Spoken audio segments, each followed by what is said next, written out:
6:35, and I'd like to, on behalf of the committee, I'd like to thank the public, and welcome the public, and I'd like to welcome Sean, thank him for coming up here, and you all too for coming. And what I'd like to do, first of all, is just kind of start with a brief overview of what we're hoping to accomplish in this meeting. A tangible result that we're hoping for is to develop and approve articles of amendment to recommend to the temporary board. Maybe finish them and vote on them, hopefully, today, or at least come close to it.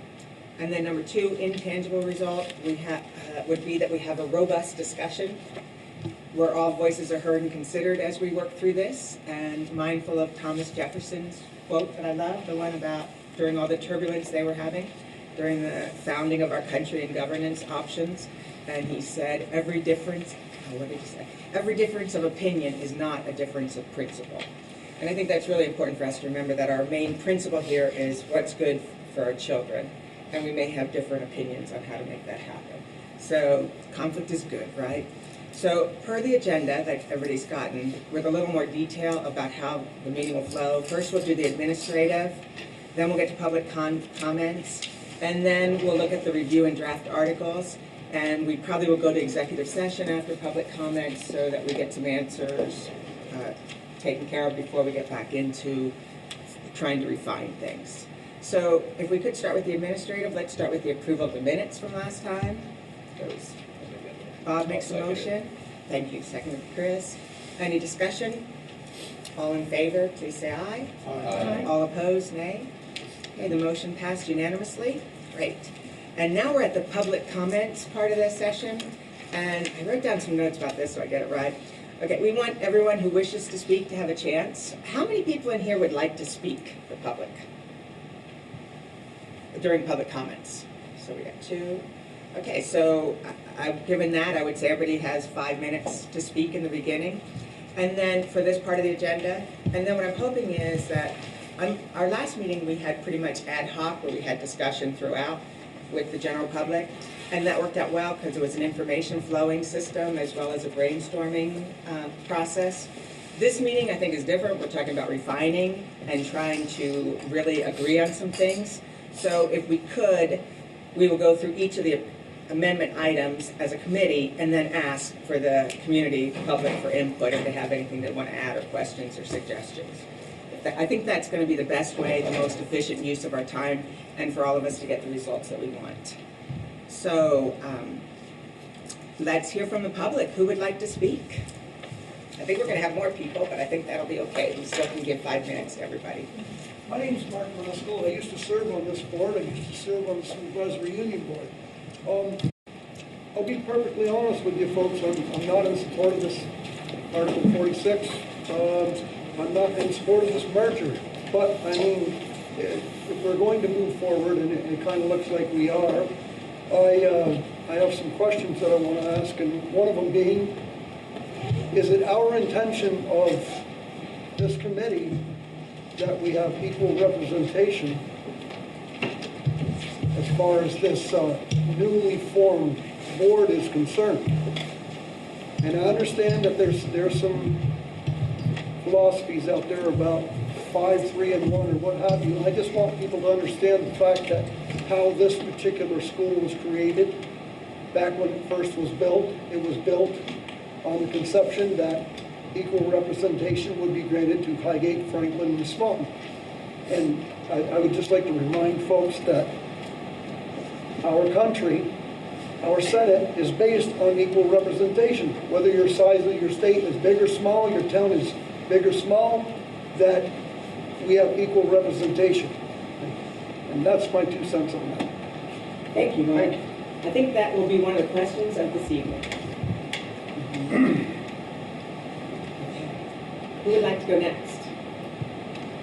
Joey. I will. I'm Tobias McGuire. I'm a board member in Swanton, but I'm not speaking on behalf of the board tonight. I would just like to say that this is a historic moment for you all. It's the gravity of your situation is huge because you have the potential to set in place the next 50 years. I'm saying 50 years because we're looking at MVU about 50 years. I think the situation in our state is a lot different than it was 50 years ago. I think the union that we're now asked to form, or being told to form, is a lot different than when communities were asked to come together to form a high school. I'm viewing this next step as an evolution. I realize MVU had a representation that guaranteed towns a certain amount of voice on the MVU board. However, that was in a structure that maintained elementary school districts that happened to be aligned by towns. We're not in that situation anymore. We're evolving. That was 50 years ago. I think it's an opportunity for us to truly be a unified community, no longer having sending towns and that mentality, because the towns are no longer, there's no existing structure in the town in what the state has mandated we do. So I think you have a very unique opportunity here to amend the imposed articles, particularly the governance structure. The state has 3 options. There's actually 4, because I think you can combine some of the governance models. So I think we can all agree we don't like what the state has been doing or given us. So I'm not so sure we should adopt a governance structure that they're imposing on us, which doesn't reflect what they gave us. So I really think you should all really look at that governance structure and really look at it as an opportunity to evolve into something what the state is now asking us to be. And I think an at-large district where we're all treated as the same opportunity would be a great way to do that. However, I think you could also do mixed hybrid and at-large. You could maybe have 6 seats at-large and 1 seat hybrid through the hybrid system. So if that's what people wanted, but I think just to adopt what the state is imposing is short-sighted and locking us into something for 50 years. So the only other thing I wanted to note is I think we want to be careful about locking any future board into something for 50 years. I know the articles can be reopened and changed, but that's not going to happen. It didn't happen with MVU for the last 50 years, so I don't see it happening. So this is your moment. So I'd be very cautious about making anything too difficult for future boards that bind us, because probably none of us will be here in 30 years. Maybe some of us will be. But so I think we want to watch that, be very careful of that. And the other thing is, if we do end up with a hybrid system, one thing that's always interested me, and it's in your in the imposed articles about, and it's the current way MVU operates, and I don't like it because I think there's a lack of transparency, but it might be a legal issue, is when the votes are all tallied by the town clerks, I believe, or town clerks, I think, and then given to the MVU, or well, right now I think it's the MVU clerk. And then the vote tallies are reported out to the public commingled. So there's only one person in the whole district who knows how each town voted when you compare them to each other. And it's in the, I read it in the imposed articles. I don't know if that's good. I've thought about that a lot, and I think there might be a legal reason for that. I don't know, but if there's not, I would think we would want some transparency there. And if we can have it where the town administrator or town clerk reports it to the MVU clerk, and then the MVU clerk still provides us with the breakdown of how the towns voted. I mean, there's still going to be a commingled vote, but if we still can have the breakdown, I think that would be good for transparency purposes if we're imposed with the hybrid system. So that's all I have to say. Okay, thank you. Information. I'm sure there's a couple other people who wanted to speak. Yeah, so I'd like to speak. My name's Sharon Bosquet, and I'm from the town of Highgate. And I would ask the board to check out who represents in your audience. You have 4 members of the town of Highgate in your audience. I think that says something about equal representation. Can you tell us a little more about that? Well, I think Highgate's very concerned about equal representation, as well as Franklin. We understand that there is a voter population difference, but as Mr. Maskell said, that's not what the school was founded on. The school was founded on 3 towns coming together, 4 actually, if you count Sheldon. Sheldon's been taken from that equation by the state, but that doesn't mean that that should change now. The Secretary of Education came to a meeting with us to suggest a solution to our concerns about the representation. And that was to give each town representation in their own town in equal measures, and that the at-large voting would be required to approve those nominations from each town. So I would ask you to consider that as an option.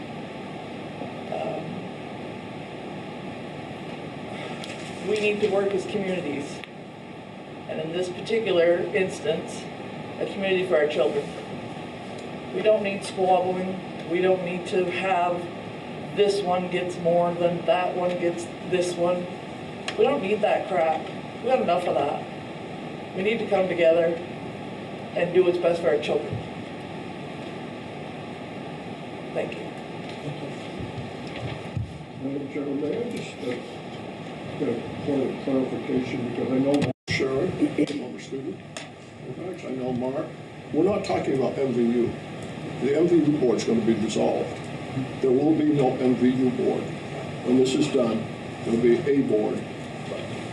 That's what we're talking about, is Yes. the board that represents all 4 districts, if you want to call it a district. Right. If you want to call MBU a district, separate district, but that's what we're referring to as equal representation for all the combined districts. I get that. There's been references back to the MVU board. As I say, the MVU board, we just go away. We're gone. Yeah, I think it is important to make the distinction between NVU, the school, and this new unified district, which will encompass the school, but also encompasses all the other as well. You've got 2 minutes if you want them. Good? Okay. Jay, do you want to go next? Let me get my timer going too. Trying to do this fairly. I'll be brief. Well, Jay, before you do that, let me just tell you, you didn't hear this, but we had talked about how this meeting being structured differently, where instead of having ad hoc brainstorming with everyone involved, we're going to have the public speaking now with 5 minutes, and then at the end of each of the amendments that we discuss as a committee.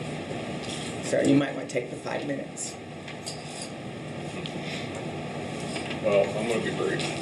I would have some objections to that, as you can well imagine, but that's the objective. The fact of the matter is that we don't know what the state, we're operating on the assumption that we're going to be forced into a merger. We're into a class action lawsuit. Nobody knows what the extent of that's going to be, where it's going to land. I might also tell you that the new judge, Mello, has been appointed. He will be holding hearings on the 15th of February for a possible injunction. I want to point out to you that your committee has been given an opportunity to create articles of agreement of your own rather than have your state articles imposed upon you. You do have a voter mandate which states that they approved overwhelmingly the implementation of an Act 40 or the presentation of an alternative governance structure proposal. You have an opportunity to meet that mandate by creating articles of agreement that would give you the protections that you would have gotten had your AGS been approved. So, that taken into consideration, I would think that you would be inclined to develop articles of agreement that provide you with the ability to protect all of the operating structures that you have right now, because that's what the voters have indicated to you that they want. So I'm just going to leave it at that, because I think that your job is extremely important, and you're only going to get one shot at this.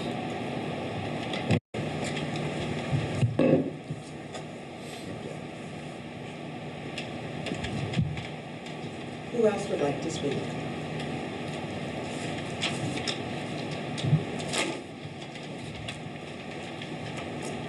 There will be opportunities going forward after we discuss each amendment. At this point, given some of the things that have been discussed, do we want to seek legal advice as a committee? I would like to, before we go into the, Before we start finalizing making things, final decisions on things? If that's the case, can we have thank you, finding, thank you, I knew there was a word I wasn't finding. A finding to go into executive session? Julie, you're gonna have to help me out. For the purpose of confidential attorney-client communication. Thank you. So what legal counsel? I'm sorry, I don't know. Oh, Sean, sorry. I'm sorry, you weren't here during the beginning? I'm sorry, I'm no. sorry, no, that's okay. The roads were bad. Sean Tui is here. So we're gonna go and, a supervisory union lawyer. That we're gonna see. So we have one move to do it. Do we have a second? I'll second. So Megan seconded. Do we have discussion about this? Or do we just go? Do we vote for it first? Okay, so all in favor of going into executive session, please say aye. Madam Chair. Yes, I have a question. Point of order. Yes, point of order. You need to specifically state the purpose for your executive session. We did say. And what was that? The purpose of attorney-client communications. I'm sorry. Attorney-client confidential communications. For the purpose of hearing advice to the body. So can we go back to, we've got the motion in a second, can we go back to the vote, wanting to go into executive session, please say aye. Aye. All opposed, say nay. So we'll go into executive session. Now the logistics on how we're going to do this. Terry stepped out for a moment, but she will be right back along with Julie. So I think at this point, we're ready to start going through the articles and finalizing our details. And then I know Terry had stated she wanted to do some actual votes on each one. So I think it makes sense to wait for her to return. And at the end of each article discussion, we can open it up to any public comments on that specific article. Madam Chair, based on our discussion with our legal counsel, I would suggest that we try to work through these and approve those that we can approve and say we're moving forward. Set the others aside, because I think what I'm hearing from our discussion is that it'd be wiser for us to see what's happening with the lawsuit. Bob, you're shaking your head, I think you agree, and probably know more about it than I do, than to try to take and to spend a lot of time and get some into place that are going to be a little hard to work on, and take something to the voters while the lawsuit is still hanging out there. I think we run the risk of weakening our position in the lawsuit. We can't hear you. I think we run the risk of weakening our position in the lawsuit if we take articles of agreement to the voters and then they vote in approval of those articles. And part of those articles contain transfers of property or anything that we're saying we don't want to do or we don't feel is legal that the state is imposing on us. If we put articles in front of the voters that they vote for, then they are tacitly approving the transfer of that property, which I think weakens our position in the lawsuit. So I think we shouldn't be bringing these articles to a vote before we have a resolution on the lawsuit. I think we can shoot ourselves in the foot. Thank you, Bob.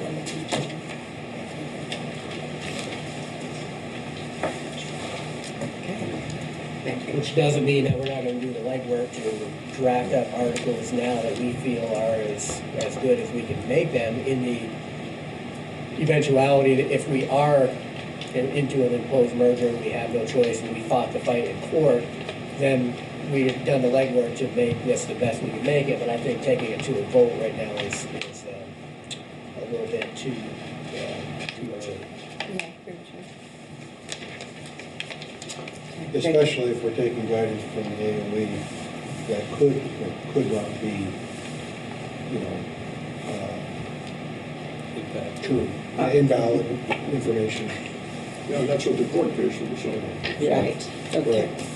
So we're still gonna plow on, right, with the best we can do? So, okay, I don't think everybody in the audience got one of these, but some people in the public did, maybe you could share, those of you that got one. Anyway, so if we're gonna start with article number 1, Julie was gonna report out on survey results. Which would be exciting, and the survey results were amendment 1, creation of the new article and what we wanted the new district name to be. And she did a survey where she asked people. Should we wait for her to get back to do this overview?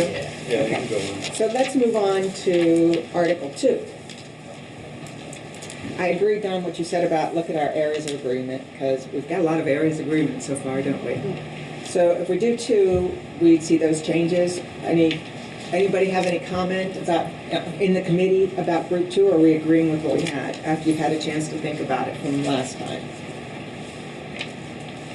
Sorry, I'm just making sure. Just, the only thing it says is the new union districts operate schools from PK through 12th grade in the configuration which the forming districts operated schools in academic year 2018-2019. Okay. Yeah, so everybody's okay on the committee moving forward? Now, we also said that after each article, we'd ask the public if they had any input. Anybody have any input they want to mention or suggestions on that one? Did you pick a school district name while I was out? We waited for you. We're back to 1. We're back to 1. The exciting part, we said that you had done a survey and that you had printed this out. So we, Yeah. before we go back to Yeah. 1, do we want to finish 2? Oh, I thought we did finish that. Are we voting per thing? I thought that's what you had wanted to do. That's a question I want to ask the group. Do we want to vote on each article, or do we want to vote at the end, or how do we want to do this? I would say each article. Just do each article. That way we could put some That closure into Yeah. the. That article, yes. That Okay? way, if you have outstanding ones, right? Okay. Do we need motions to approve each time? grades I think we out. do. Yeah, we should. Okay. So, Megan, did you want to make a motion to approve that? We have one question. Okay. So Article 2, it says operated school districts in, Academic year 20. oh, so this is just saying we're doing the same grades, pre-K through 12, Yep. that we did this year, 18, 19. We're doing it going forward. We took out the sunsetting language. Yeah, okay. I just know the dates were a big deal. To get rid of some. But this We is did the that. example they're using We to got say rid they're of gonna them. stay the same, the buildings are gonna stay the same, it's Based on that's what Yeah. what it is now. Okay. Thank I you. took out the part around paying tuition because none of the schools in this configuration pay tuition. So it seemed that was confusing language. Right. Okay, so motion to approve? I'll make a motion to approve Article 2, grades operated as updated in draft 1. I'll second it. Any discussion? All in favor, please say aye. Aye. All opposed, say nay. Okay, so unanimous pass on Article 2. Thank you, as in the draft. Okay, so let's move back to Article 1, the creation of a new district with Julie having the survey. Thank you for doing that survey, by the way. Well, what I did is surveyed and put it out on the Facebook page and folks, so we got nearly 700 responses, which is pretty good. We put out just different permutations of NVU, put out Franklin Northwest, a couple others that had been thrown out there that nobody apparently liked.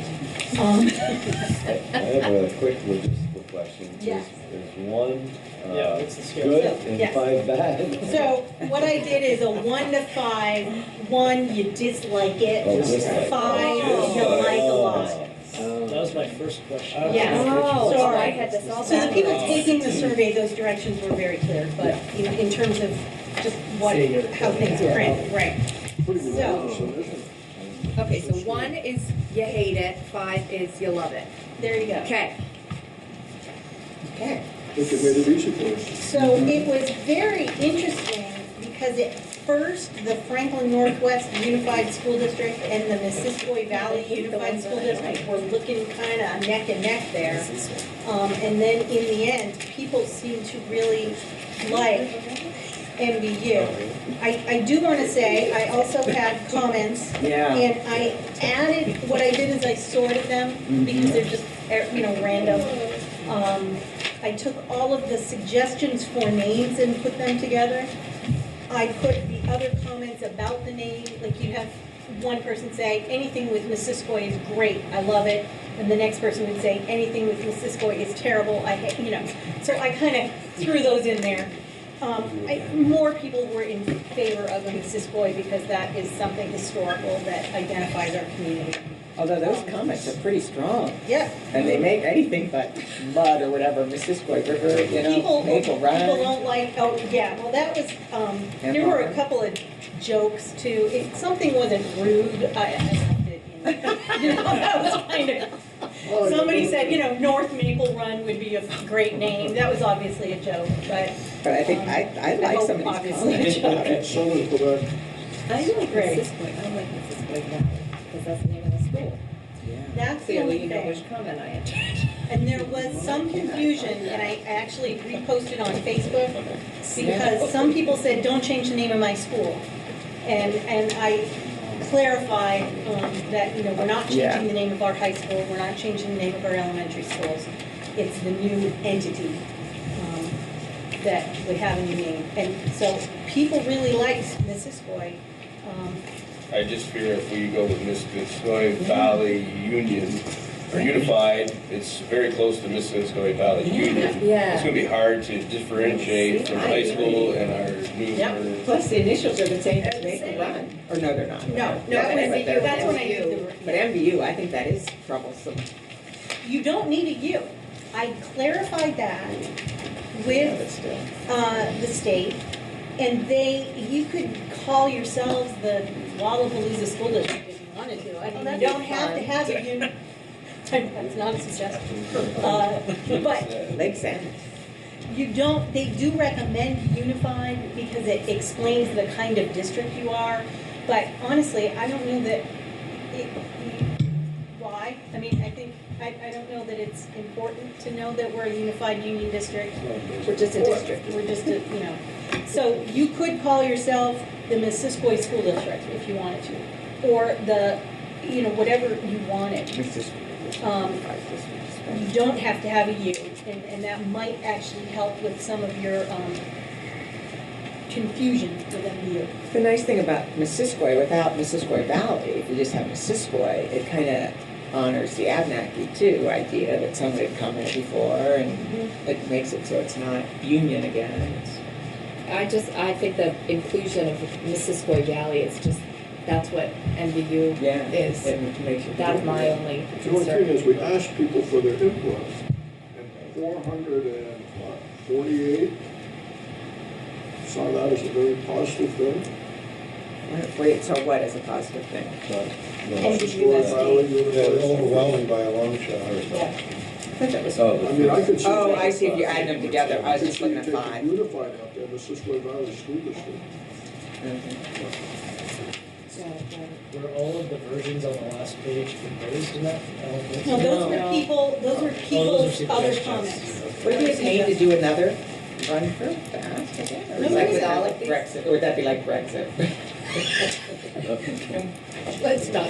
Well, we could certainly, you know, it takes me 12 minutes to put the thing together, so. Maybe we should.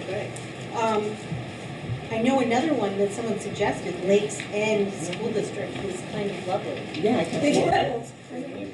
Maybe we could with a couple of them, to just double check. I don't know, would that be wrong, since we had some suggestions that weren't on there? I mean, a lot, that's just what I'm getting done. I know you said that there's, you know, if we look at it, 400 and something, but it was also heavily weighted towards Missisquoi. Right, because that's I mean, in terms of For example, surveys. an interesting number that came up pretty high was Franklin Northwest. I would not have thought Franklin Northwest Unified School District got any vote. Because they people were attracted to the acronym. Yeah, I guess that's That's a nice thing. Since it started Maple Run, Now we I can thought take out that's a the great U name, with that. clever name, Yeah. but it has no indication as to where they are in the state. Right. So Maple Run concerned me because where the heck is Maple Run? So that's why I don't care for the idea of having something that doesn't give us something for Right. location. Well, we thought this was gonna be the quick, easy thing. Well, it may not be, but if you would like, the only reason why is if you were gonna be voting on these tonight, we'd want to have a name to be proposing. But this is just for your information, so we can still have it, the to be determined. You know, and I'm really sorry as chair, I kind of hogged the conversation and talked to other people, so I'm gonna start over fresh. What do the rest of y'all think about this? What is this a decision we should do? I would like to see maybe send out another one, maybe tweak the Missisquoi Valley Unified one, and maybe add a few others and just see what happens. Okay? I personally like the Missisquoi Valley School District because the unified act. I'd like to see what we feel about that.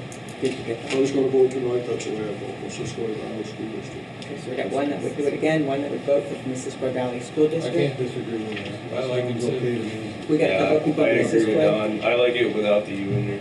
In Missisquoi Valley School District, so that's quite a few. Dennis, what were you thinking? Missisquoi Valley School District sounds great to me. I was in So you would favor go of with that? having the U there, but it does Okay. get pretty close to. It ties it back too close to MVU. Yeah. I don't have a problem with it, but I think. I don't either, because MDSD.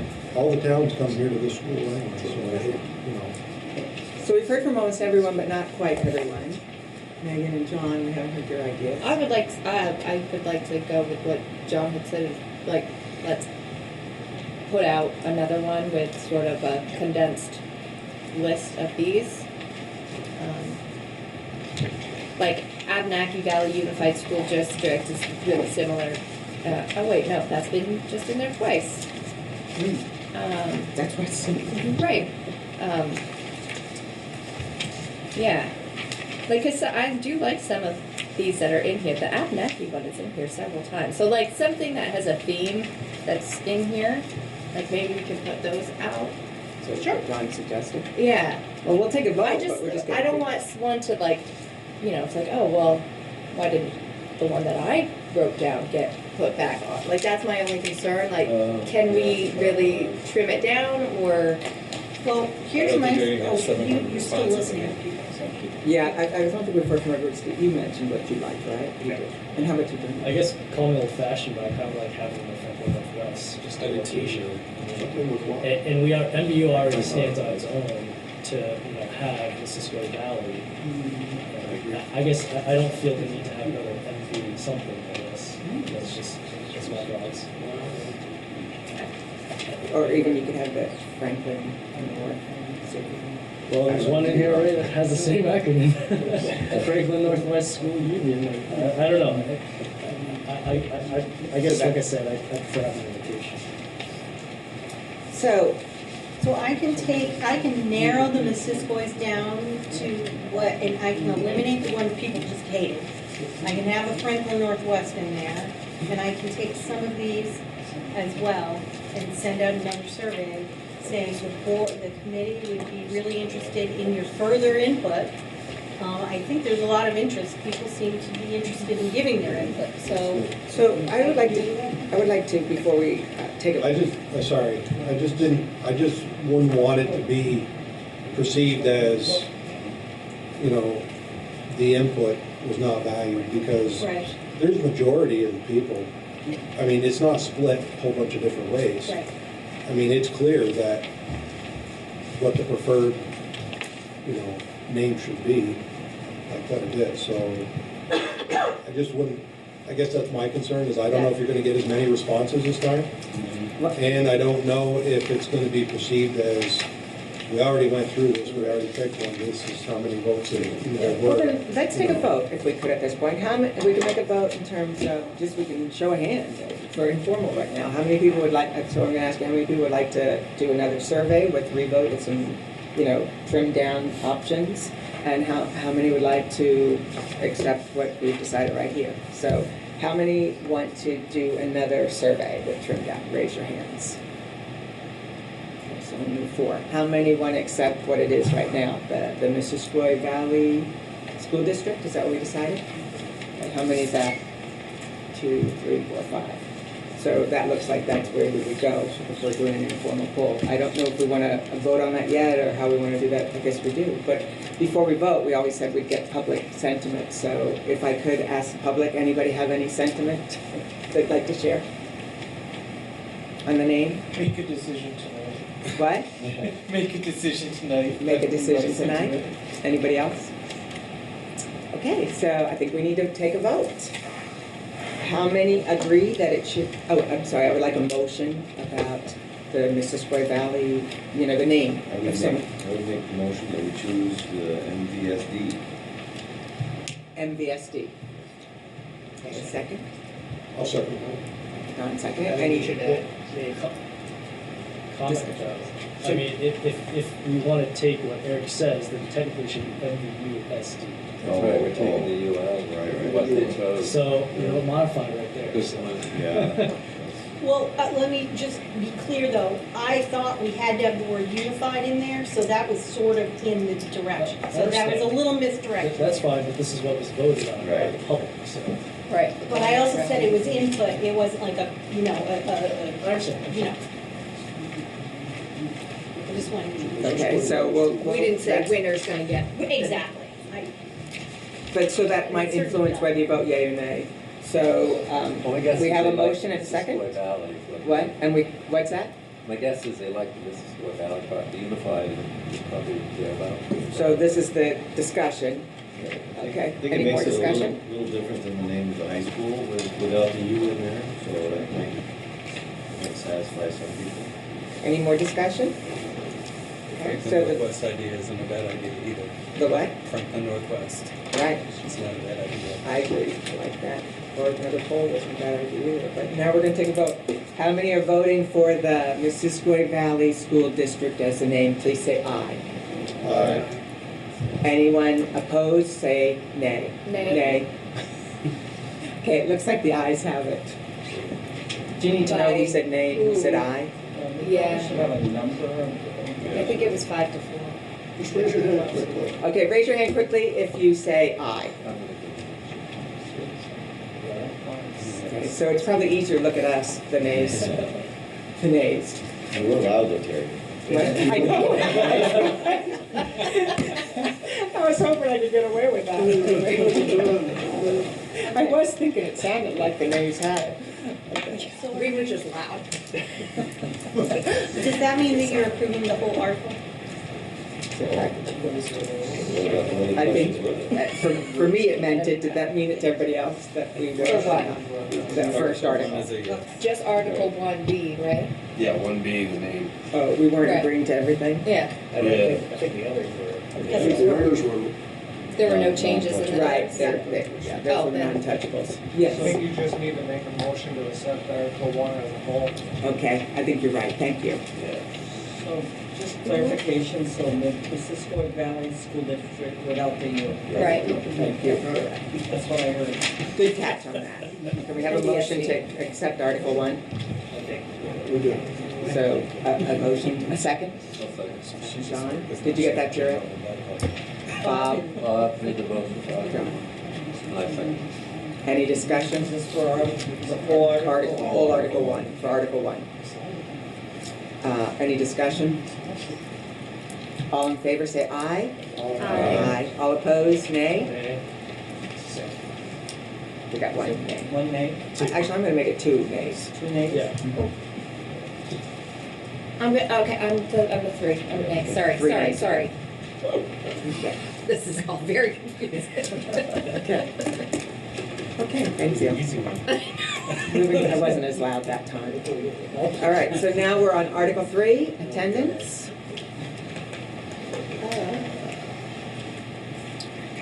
Well, we moved We it. moved something to somewhere We else. got rid of grade restructuring, and we got rid of language, in academic years 1920 and so forth. So what we did is we took the language of the default article, but got rid of, Subject to district policy was added. Right, we decided we'd have our own policy of limited school choice. yep, And added Article 4 into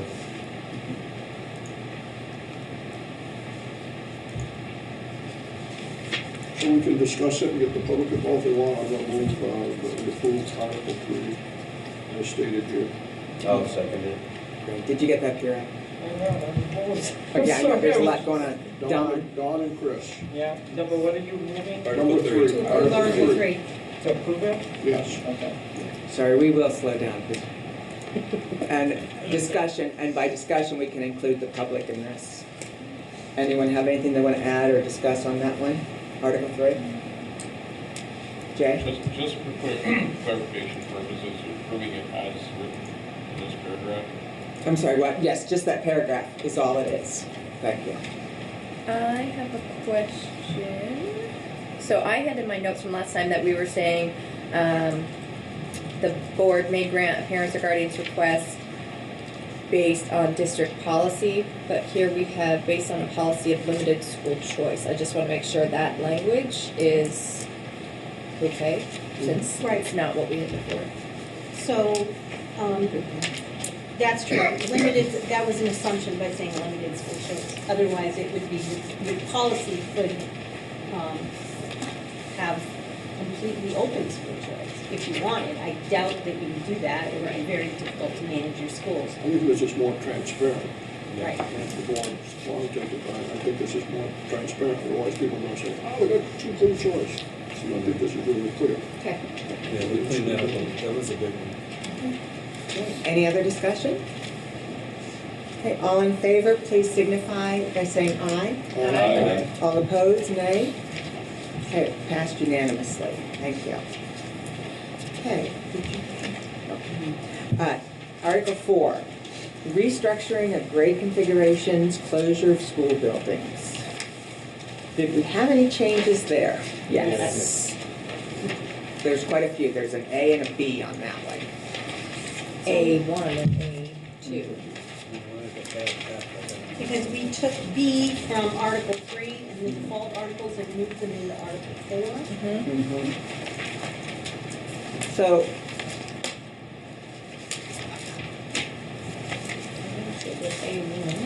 We added F. so we could start with A, just discussing A, the restructuring of grade configurations. We didn't really make any decisions, just differences there, did we? No, we just moved it. We just moved. Two. We added 2 from 3. And we said that it has to be the approval of the electorate of the town.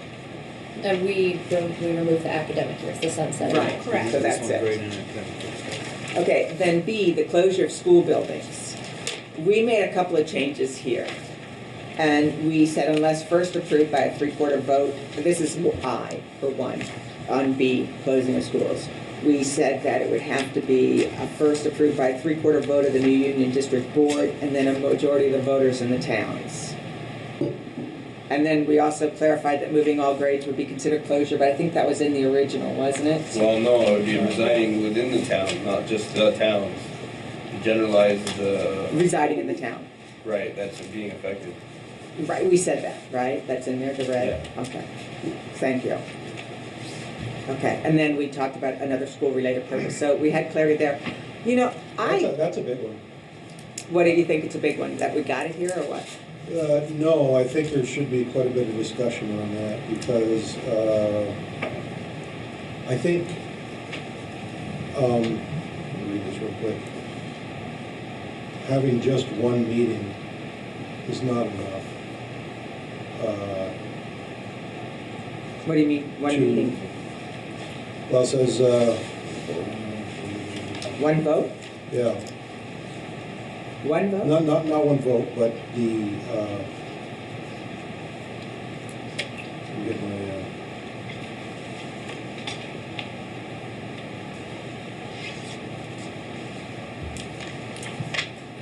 Yeah, I think we should put something in there as far as informational meetings. Just not, Well, you would have to by law anyway, if you were gonna warn a vote, you would Yeah. have to have an information meeting, absolutely. So if you wanna put that in there, that's absolutely perfect, because you have to. But are you talking about the process for having yeah, it? With the communities? And there is a process, right, which is you have to have an informational sure, meeting you before you have a gotta, vote? you gotta warn it, sure. Right. So are you thinking of something different than that? I thought I was reading in here that it was,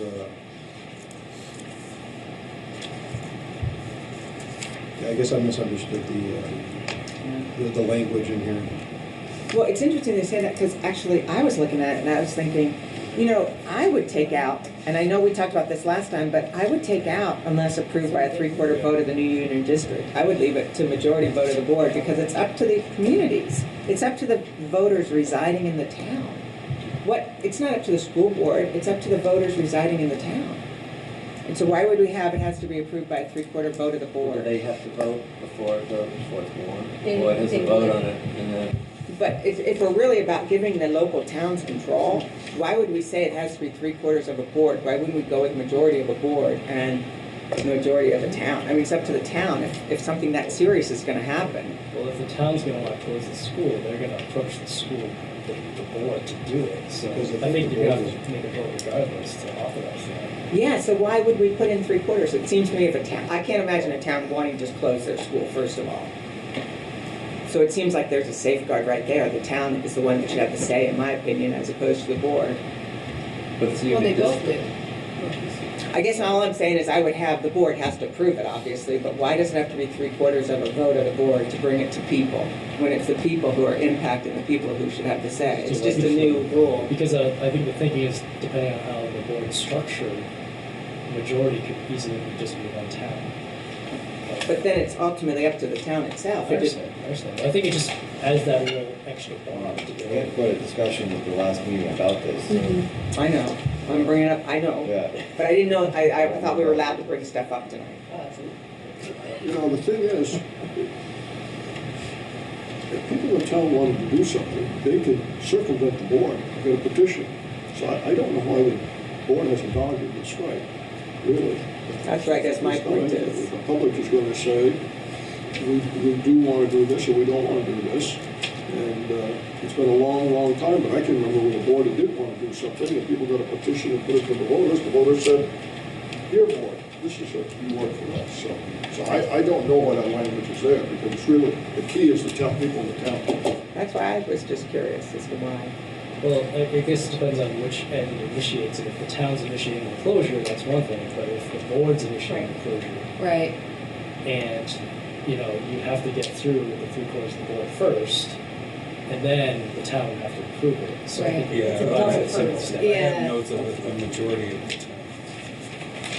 Because if we have a Everything gets school a that majority of only voters. has 100 students in it, and looking at budgeting and all the other various factors, if as a board, we say, well, if we close that building and we put the students here, that is gonna be way different than if the town But approaches. don't forget, this isn't the board.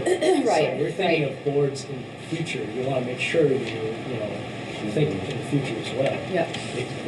Many things can change. You could have a completely different board that may, want to do different things. So. But regardless of your board, even if you have, let's say, the worst board in the world, let's say the most obvious, I mean, the terriblest, like, But our town still votes no.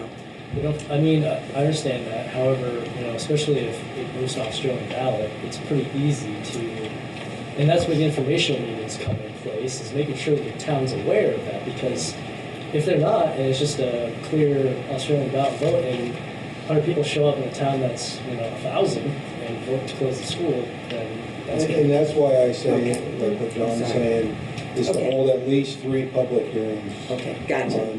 I didn't look at it from that point of view. I think the 3/4, I see what you're getting at with that. Did anyone else have something they want to I just see a 3/4 vote, giving the board the power to stop simply going to the election. And I don't like that. That was what my concern was. Then, If I'm sitting on a board, I want to start, I want to be transparent, I want to take it to the public.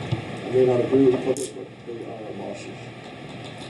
But if the town wants to initiate the closure, they can submit a petition to the board forcing them to start the process, which then would give the town control. So I don't think that,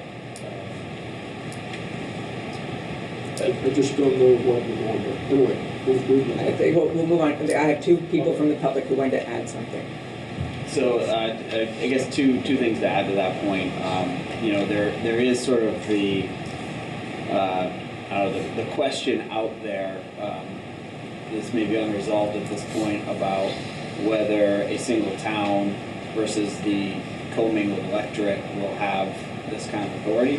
Putting that vote in here and requiring the town to approve it is one layer of protection, but it may not hold up. We don't know. It hasn't been tested. So having the additional requirement of 3/4 of a board requiring 3/4 of the board adds that additional piece of layer of protection.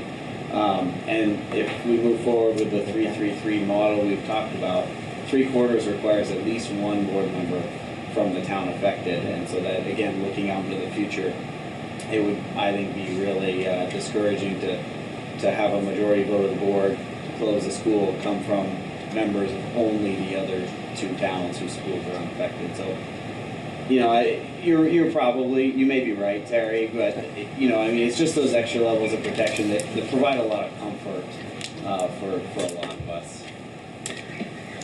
Okay, wait, we got more people who want to talk, but you were first next, and then it's RJ, and then I really feel, and I'm not saying anything about any current boards, but if you get a board like you stated that has the intention to do things that that we don't currently want, really with uninformed voters to uninvested voters that don't put in the legwork to inform themselves, they can be manipulated to vote however the board so chooses. I think I'm, if anyone in the public has a different opinion than what's been expressed, you want to add it? Yes. Yeah, I just think it's an unnecessary hurdle and safeguards, and everybody's worrying about what's going to happen, and just everything else the board does is majority. I think it's inconsistent, and I think that's the democracy in action. Majority rules. Send it to the voters, let them weigh in, and if it's a majority there. And that's what elections are about, swaying people to vote one way or the other. That's just the way it is. I think that the 3/4 is just an unnecessary hurdle. And a lot of it goes back to what ultimately the governance structure is going to be for the district. So, Jay, you have a different opinion? Yeah, with all due respect to you, Toby, I don't agree with you. Obviously, from a school district, that's risk. Okay, with that said, I won't. but we're all one district now. Yeah, we're one district. Separate buildings. So, I don't disagree with unless first approved by a 3/4 vote, I don't disagree with that language. But I would ask that you include the recommendations that I brought to you in Section D, which describes the process of notifying the electorate of the possibility of a school being closed if it be theirs. So that Section D, I would request that you add that to it. Are you suggesting that you say there has to be at least 3 meetings, et cetera, as opposed to just awarding? Yeah. Okay, so if we go back to Jay's. And it gives the ability of the electorate in which the school is located the right to vote on whether they want to close the school or not. So I'd ask. You're talking about D on the page that you gave us? Yeah, Section D. I'd request that you add that. Okay. And I would also request that you add Section E, because this article can be amended at any time. Okay, thank you. And if you all recall, we did have the discussion about these last time, but as I led by example, it doesn't mean that we agree, but we can discuss it again even if we discussed it last time. So let's talk about this, what the group wants to do. Does everybody have this from last time, the article that Jay's talking about? Do you want me to read it to you in case someone doesn't? Okay, what he's suggesting we add is this, D. We call it something other than D, but prior to holding a vote on whether to close a school, the board shall hold at least 3 public hearings regarding proposed school closure. Do we have that authority?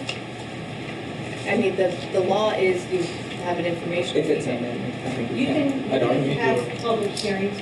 People It is.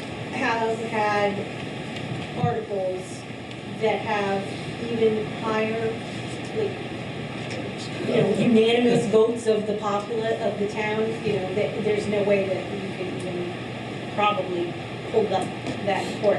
And the state board approved it. So I think you can have, there's no legal reason for this, why you can't have those kinds of, even, right. So prior to holding a vote on whether to close a school, the board should hold at least 3 public hearings regarding the proposed school closure.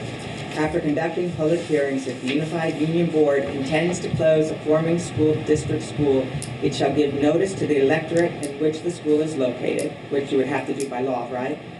Notice shall be posted in 3 locations within the municipality, and notice shall be published in a local newspaper of general circulation at least 30 days. That's already, okay. Notice shall state the reason for the closure and cause the question of whether the school to be closed to be considered at a special annual meeting called for that purpose. That's overkill. I think that's overkill. A special or annual. Right. What's that? A special meeting? Special or annual. Or annual, sorry. Okay, and then another piece of this is any amendment to this article shall require unanimous vote by the elected members of the school board. We changed it. Oh, okay, and a 3/4 vote by the electorate in which the school is located. Which we did add. 3/4, we did add the 3/4. So what we're asking to do is to say there has to be 3, what you're asking us to do really comes down to, there have to be at least 3 public hearings regarding the proposed school closure before. It's 30 days before we vote. So it's not just enough to notify, you want 3 public information hearings rather than just 1. 30 days prior. And they're in the town that closed, where they closed.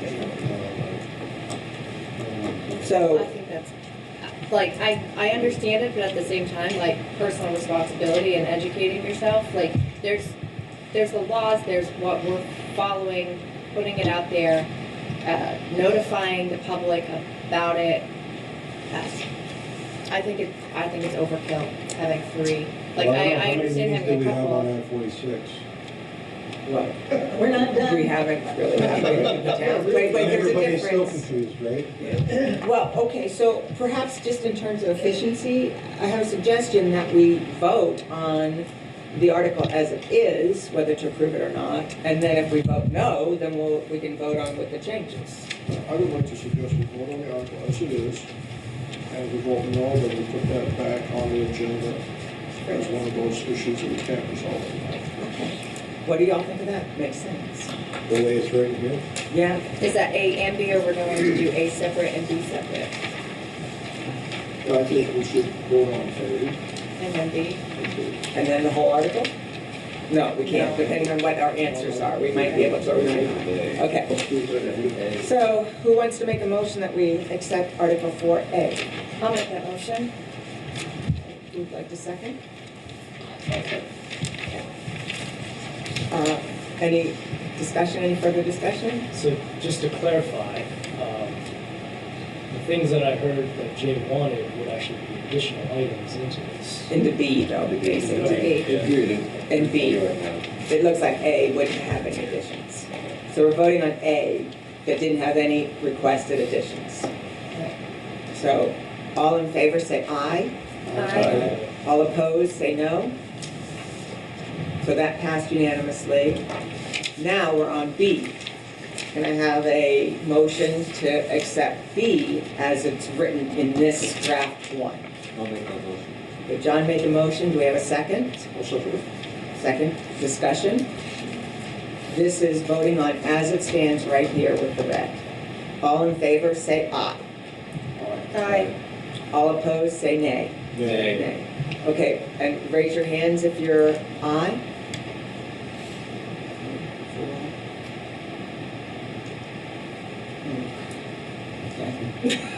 Was that a? That's an idea. Is it brushing your hair? I'll say aye. You got that? Okay, how many was that then? But you said nay. I did.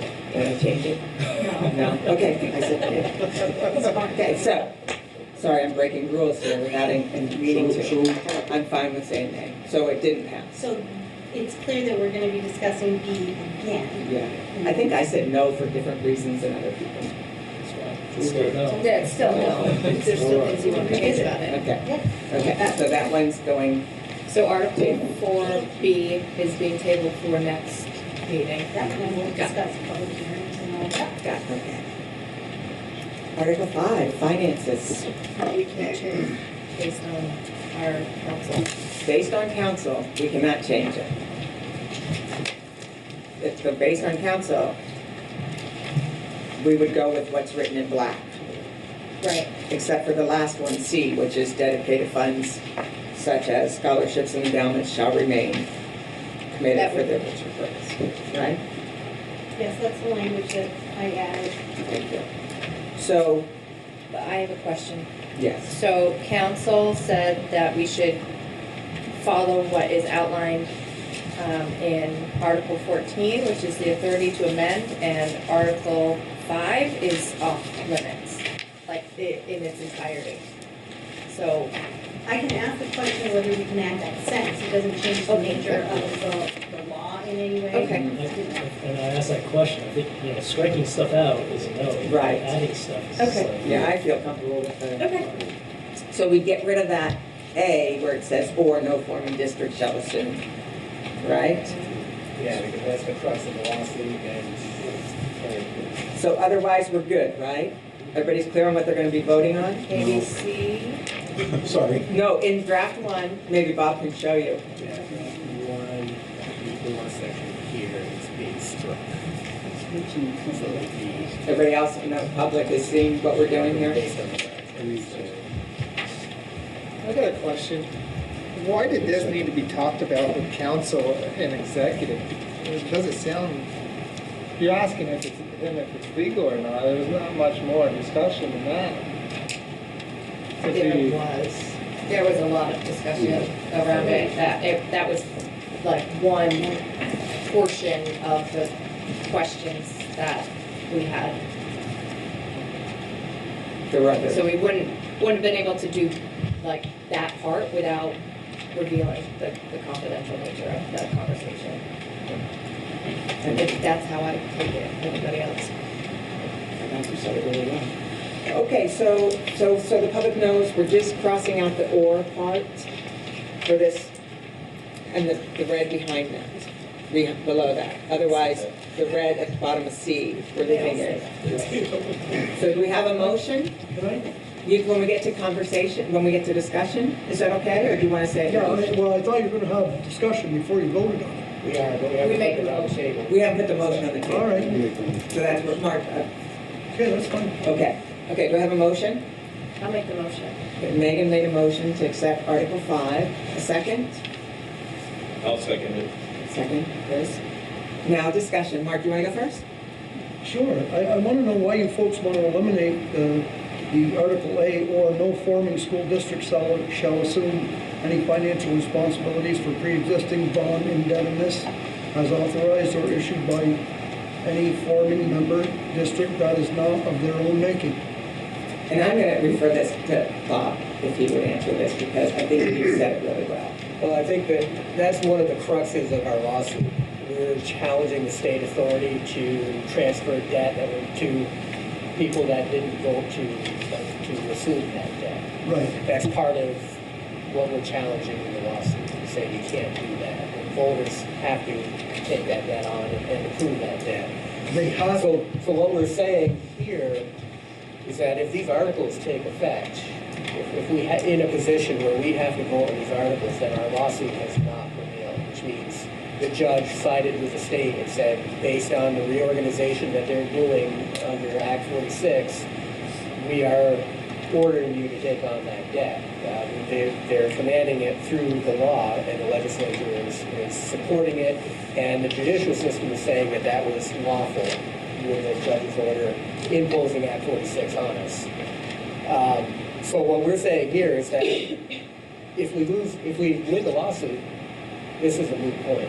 If we lose the lawsuit, the judge has already decided that that's not a consideration, and we don't really have a choice in that matter at that point.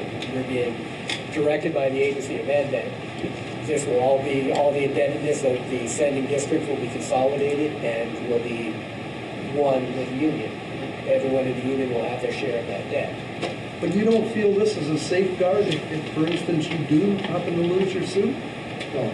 We're saying that if we lose the suit, then the judge has said that that's lawful, and on what grounds do you not do it? Because if we adopt this into an article and this committee agrees to it, doesn't the state have to?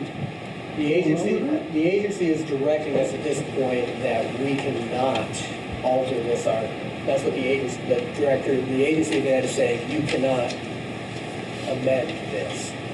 We're saying that the state doesn't have the authority. By entering into the lawsuit, we're saying we don't believe the state has the authority to do this to us. Okay. So that places that decision with the judge.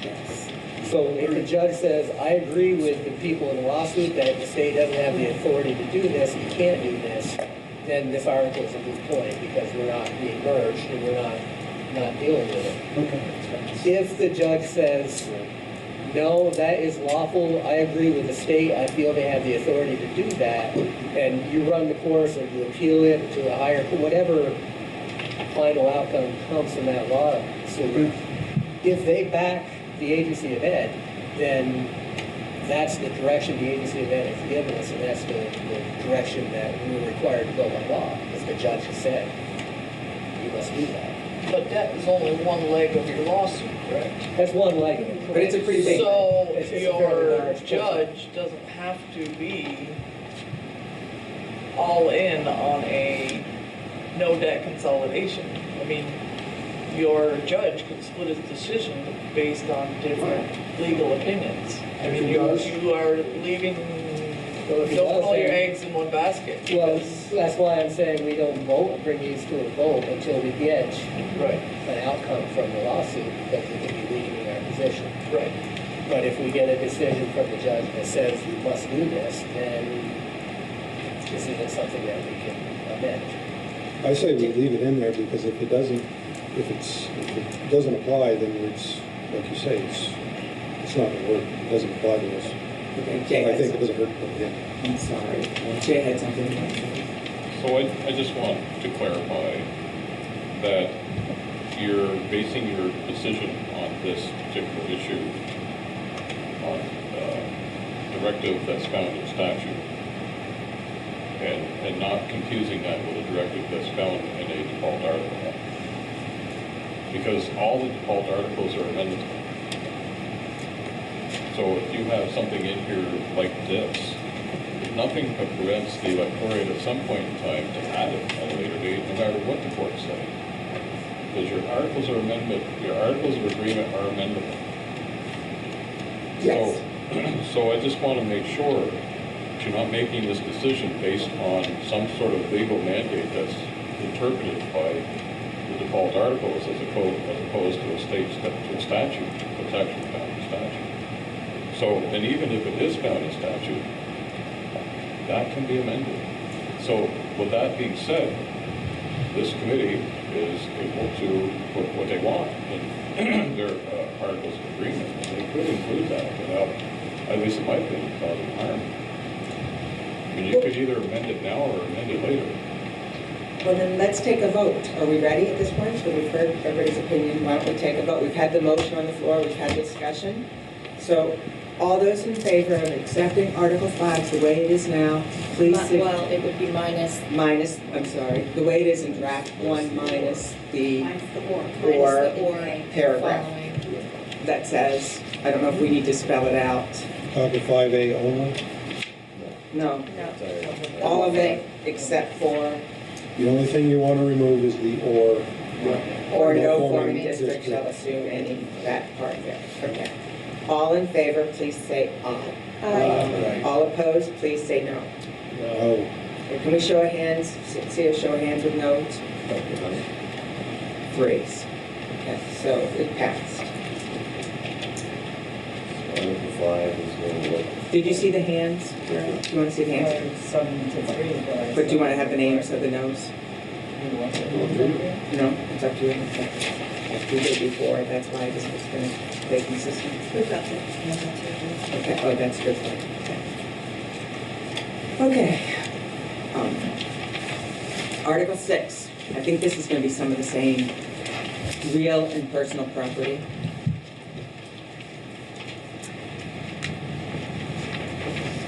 This is just the default language. This is Because just I the- asked them, we asked the question, because it came up last time, this you just said, the same issue. Does this become the answerable by the litigation, when we bring this to the voters after that decision has been made for us by the courts, one way or the other? That was what we talked about last time. So I didn't make any changes. So there were no changes, yeah. So, do we have a motion? That's one I'm touching. We have a motion to accept Article 6 as is. I'll make the motion. Motion. Anybody second? I'll second it. Dennis seconded. Discussion. Jay. Oh, and Bob. So that I understand your reasoning, you're voting to approve it as it is in the hopes that the class action lawsuit is going to address this. Okay, so how many of you read the class action lawsuit documents? But do you know if it's even in? Is it even in? I thought that based on legal consideration that we have is that if we win the lawsuit, then these are moot. If we don't win the lawsuit, then what takes over is this. I understand that, but you don't even know if the lawsuit is addressing this, specifically in this context. It doesn't matter. It's addressing the real estate. But I don't think, okay, so it doesn't. So another point of clarification is that, so that I understand your reasoning behind this, if you're expecting the lawsuit to clarify already existing statute. You know, I guess, I'm sorry, I'll be more clear. For me, and then other people can answer this too, for me, I'm not just addressing the lawsuit to clarify it, I'm suggesting whether the state says we will merge you, or whether the state says we will not merge you, is what I'm seeing it. It's not so much, I'm thinking the lawsuit is the means, but the end is what I'm thinking, whether we're merged or not. What I'm having trouble swallowing is that you're expecting court action to take place that is going to make some sort of legislative change in existing statute. Because 24 VSA 1061 is an existing statute that provides the opportunity for the electorate to vote on the conveyance of property. So what you're basing this on is a decision or an anticipation that the courts are going to make a ruling that's going to change existing statute. Is that what I'm hearing? Actually, I think we'd have to ask the board what people, you know, if it comes down to that, or what are people's thoughts here? The lawsuit's going to clarify not only this, but with existing statutes and how they interface. If we talk to legal counsel, and I don't want to get into an executive session, but when I've talked to legal counsel outside of this, is that there are some statutes, as you know, that the legislature did pass statutes that they look in education law, didn't look at that clearly. And so they put some stuff in Act 46 that bumps up against some stuff that's been in the statutes for 50 years. Well, Don, you being a former legislator knows that once a statute is passed, and it takes an act of the legislator to change it. And so that's an active piece of legislation. And it has not been changed or amended in any way, shape, or manner. It's on the books. The judge can send it back to the legislature and say, so when was the last time that a judge has given the authority to rewrite statute? not rewrite, but to give it back to the legislature and say this to be addressed. But it doesn't change the implementation of the law until the legislature No, takes that's action. right. So that law is in effect. So what are people here, committee members, wanting to do about this? I can assure you that if Victoria discovers they're being prevented from weighing in on selling of their property, they're not going to be happy about that. Well, they won't, because it will go to the, I mean, it'll go to the electorate, and it's either gonna, In the form of. What's that? right, in the form of articles. This is maybe one we want to park. Okay, let's do a, we don't have to vote, we can just see a show of hands. How many people want to park this one? Okay, let's park it. That's the majority. If Jay does make a point, what I would make is just say, it would be the first time a judge said the legislature said Wait, oh, I'm sorry. It That wasn't was a vote. Article 6 that we're parking. No, how many people in the park? Oh, Oh, the majority. It wasn't a vote, was it? It wasn't. I didn't know if it was, it wasn't a vote, I'm sorry, it was just a show of the hands. chair has the Yeah, authority. good point, it was just a show of hands. That's So the the parking. majority vote table. Yeah. We did have a lot of no's on the contingent on the lawsuit. Yeah. I mean, that's what we, contingent on the lawsuit, is what we said. Right. Terry, Yes? Yes. don't you need a motion to table that article? We didn't for the. I think we I don't know if that- didn't, we were making motions when we approved them, but we weren't making motions when we parked them. Well, you have a motion in a second Yeah, to but- approve it.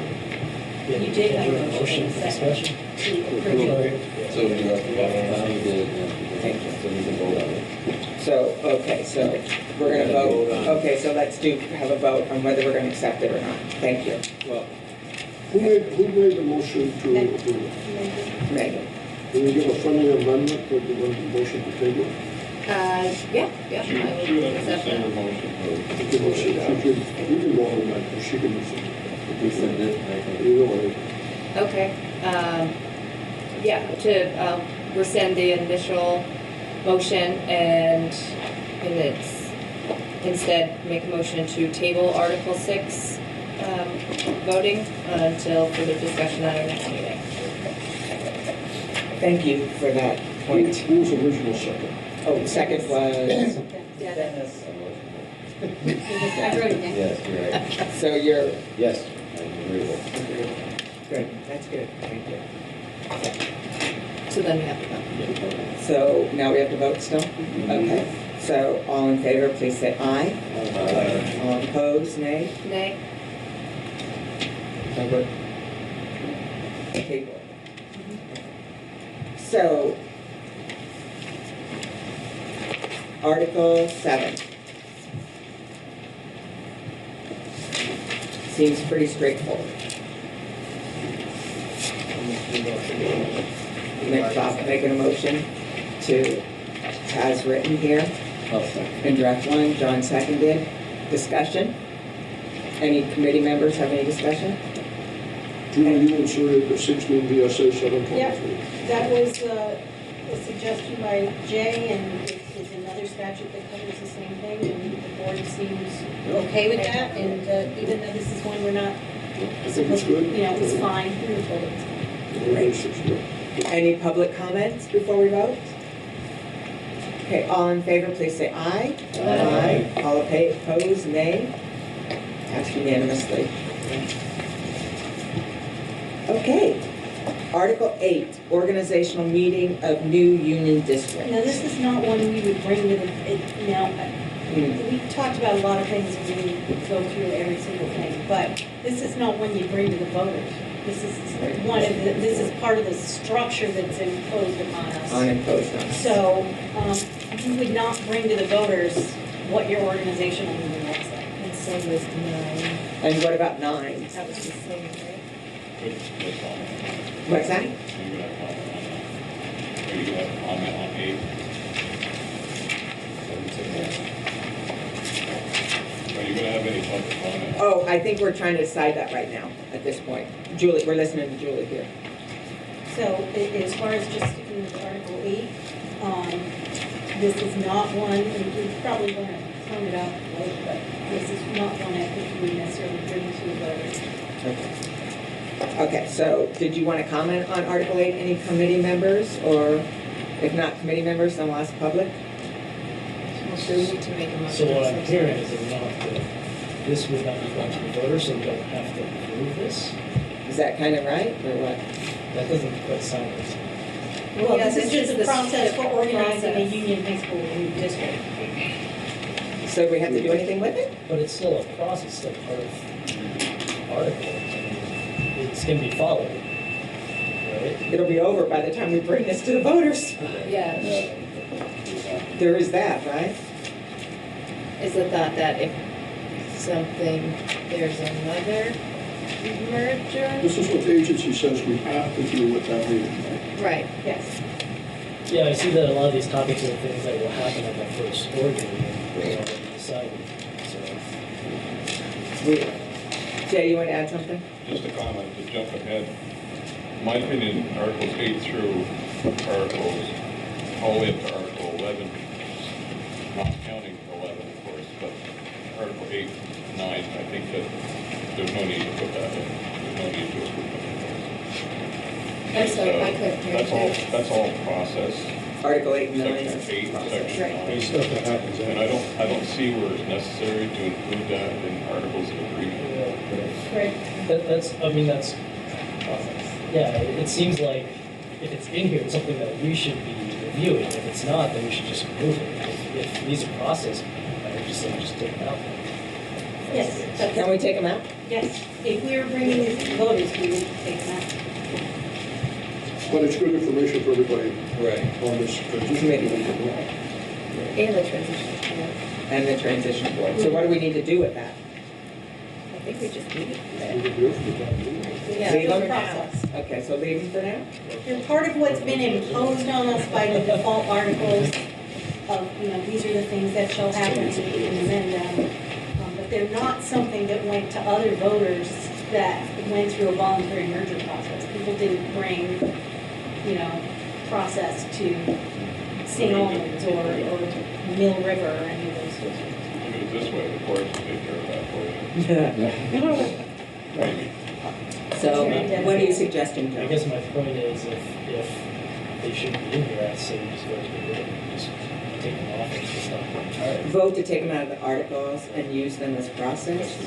Yeah. Yeah, and they don't need to be there for articles of agreement. Can we take that motion? I'll make that motion to remove articles 8, 9, and 10. Yeah, 8, 9, and 10. Not 10, just 8 and 9. Yes, 8, 9. I'll second that. Okay. Did you hear that? Do 10? 10 is the makeup of the board. Right, so we're just moving 8 and 9. Just 8, 9. Okay, it was seconded. Any discussion on that? I have a question. Megan has a question. Jerry, that's 8 and 9. Yes. Yes. Only, I think it makes sense. My question is, again, going back to Article 14, it says 8 and 9 are ones we can't touch. And again, I think it makes sense to remove them. And as long as we're not attempting to change any of the content, I think it's Yes. fine. I think that's the, But- I can get clarification on that. So, there's. No, and that's basically it. The intention, my understanding is we can't change what an organizational meeting looks like. Right. But that wouldn't go to the voters. So if what our task is today is putting together articles that we would want to go to the voters, we wouldn't be having those processes. We would follow them if the lawsuit, Right. all of that. But we wouldn't have people voting on the Okay. process. That's just That's what I my wanted to understanding, and I'm happy to confirm and clarify that. So let's take them out, and then let's find out that we should put them back, and then let's take them out. If the issue go up. I think they're gonna have the voters are gonna have plenty of things to look at, and if there's just extra stuff in here, someone might just not agree with one article Could that be a isn't even important. They would vote Could for all be a that. distraction. So, do we need to have any language in there saying that we'll use them as process, but we're gonna remove them from articles? I just haven't made notes. We have the motion. So the motion is good the way it is, okay. So, we're just removing them from the articles as the motion. Any more discussion? Okay, all in favor, say aye. Aye. All opposed, say nay. So it passed unanimously. Great, thank you. So that's 8 and 9. 8 and 9. So Great. do you want in the motion, remove the articles I heard they are just a process, so is that what you want in there? What do you all want your motion to say? Just remove them, or what do you want it to say? Yeah. Remove them from the articles. Remove them from the articles. And use them as process, is that what you? Because I think it would make a difference whether that's in there or not, and use them as a process, because that gives you guidance if that's what you're going to do, otherwise just remove it and. It's like Makes it think that thrown it's away. just That's done. what I was concerned about too. Yeah, so that's all, that's what, and I heard you say just a process, Yeah, Yeah, and use them So- as process guidance. that's what I would suggest too. so I need to make sure it's clear, I don't want to. On this everything. Do we need to, I don't know what the rules are in terms of how we do this. Would you need to amend the motion? We already voted. No, it's fine. That reflects what your meaning was. We already have instructions and timelines here, Yes. so we have other Absolutely. documents we follow. We're just Which removing we them from are the still articles. following these. So I mean, I don't think we need to. Just put them in the and we can see. So what's the motion that passed? Just clarify. Is to remove articles in the these articles amendment. Articles of agreement. To remove them, period, From the articles of agreement, not period, but from the articles of with agreement. no comments on process, period. I think it's important to have articles of agreement already. Yeah. Okay, Yes. now we're on 10. I feel like you should table this one.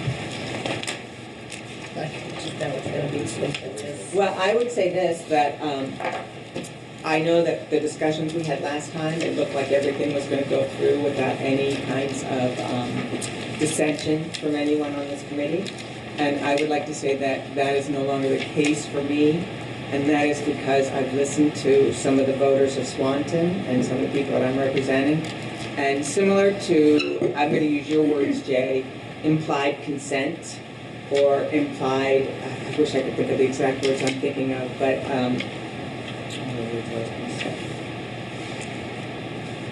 that regardless of what happens, and we can work as teams, but in good conscience, I want to represent some of the people that have raised things to me, and that they feel that it isn't appropriate, that there is, and Toby sent out the forms that reflect some of those feelings to some of you with the graphics.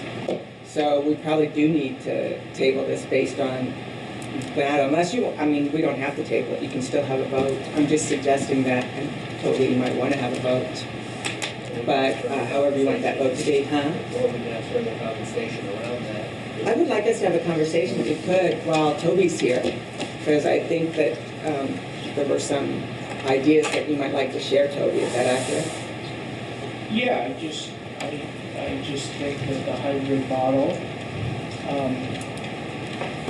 is not in the best interest of the structure that's going to be handed to us. I think it's inconsistent with the structure that's handed to us of a new district that is not drawn along any individual town line. So I'd like to see our district, our new district, have a at-large system, because I think that would be more consistent and better reflect what we're being asked to be, or what we're being told to be.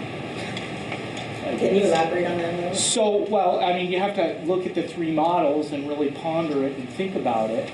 I think the hybrid model, and I'm not going to get into the constitutional issues because the judges ruled that the hybrid model is constitutional and that it hinges on everybody votes for everybody. But we are now a unified district where we don't have contested elections. So if we had a hybrid voting system, it might work if we had multiple candidates. Let's say if Franklin had 2 seats, Swan had 2, and Highgate had 2, and there were multiple candidates running in those for those seats, it would require them to venture out of their district, their town, to gather support. But when we have year after year after year after year of basically uncontested elections, then there's no incentive for a person in Swanton to venture over into Highgate and say, look, I'm running against this joker called Toby Maguire in Swanton. I don't agree with him. You live in Franklin. You can vote for me because it's the hybrid system. I really need you to support me. But because everywhere in all our towns are frequently uncontested elections, we just stay in our silos. We just stay. So the communications about vision of our school stays within those towns. And now we're operating in a system.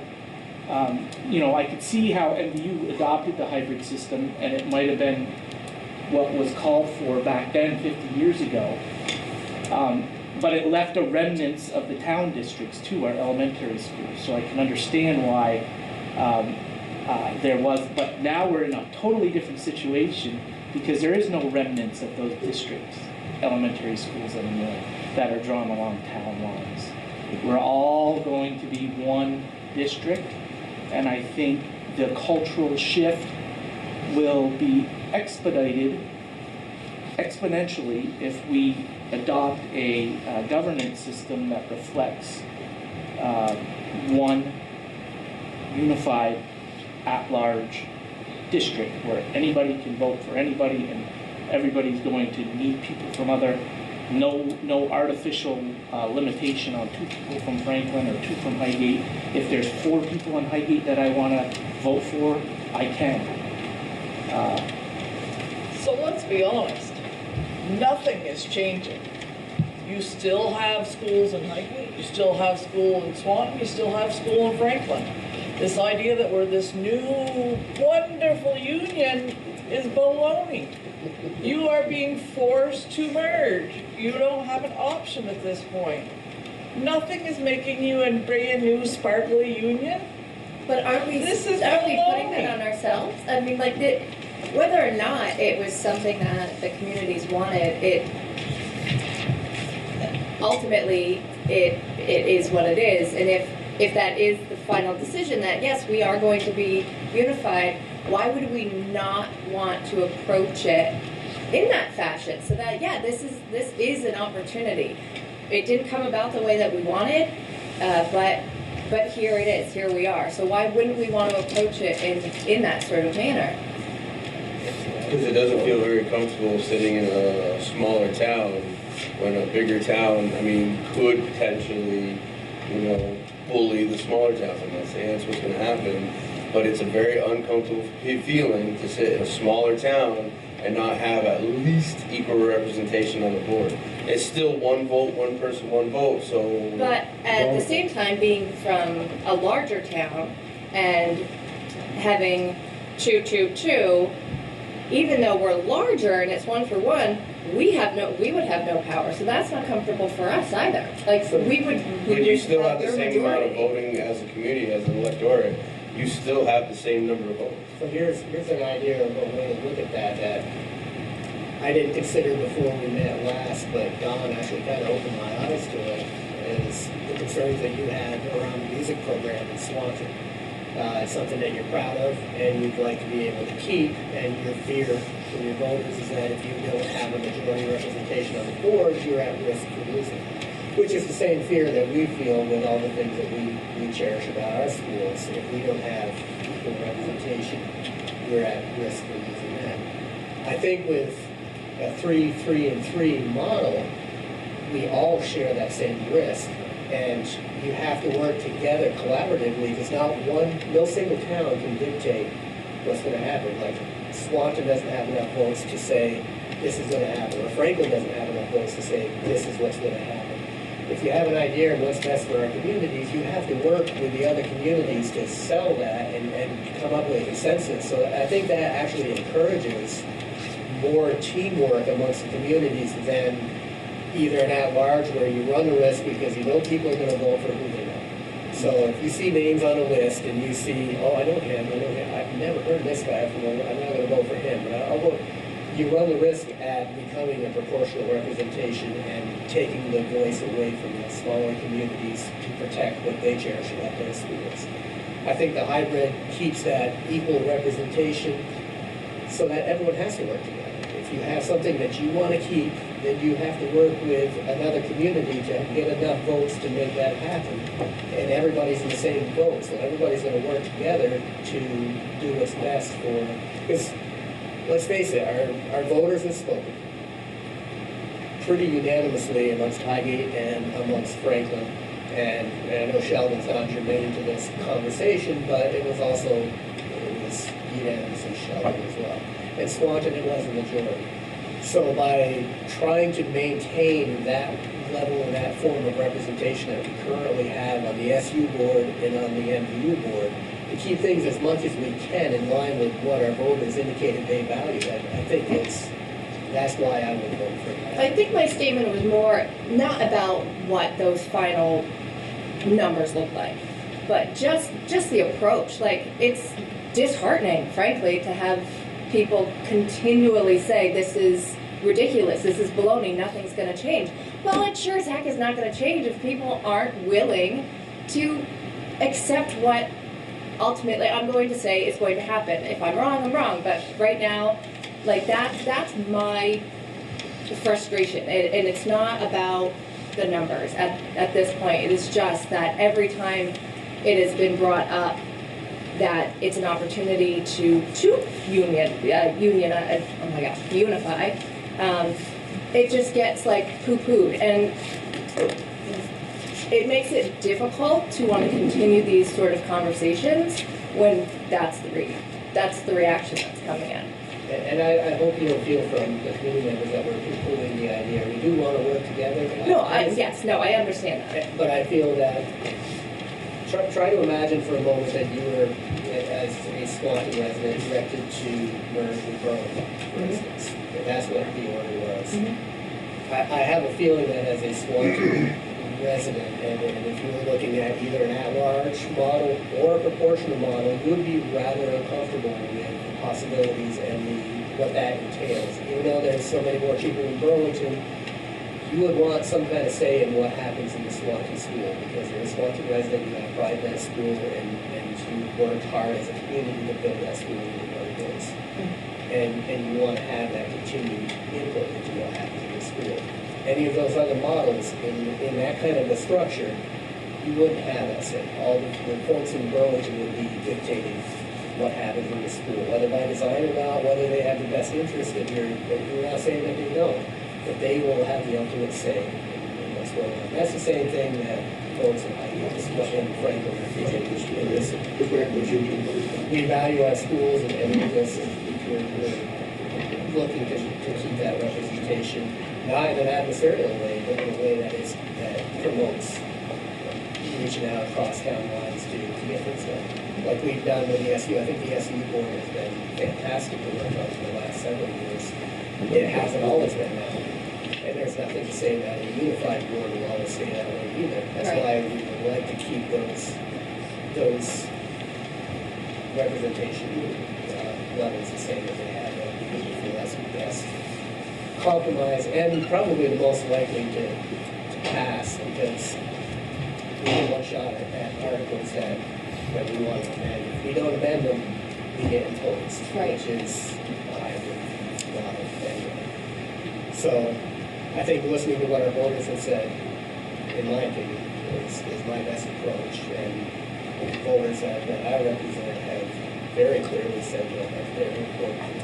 And I've heard from you that that's their biggest concern at Highgate, and I'm hearing that from the folks here in Highgate as well. So if our goal is to pass articles that we're all comfortable with, in my opinion, that's probably the route we should be going. Can I jump in here for something, if you don't mind? And that is, if our goal is to pass something we're all comfortable with, and we talked about how your community is showing up, and that it's really important to them, and I totally can understand. Speak up.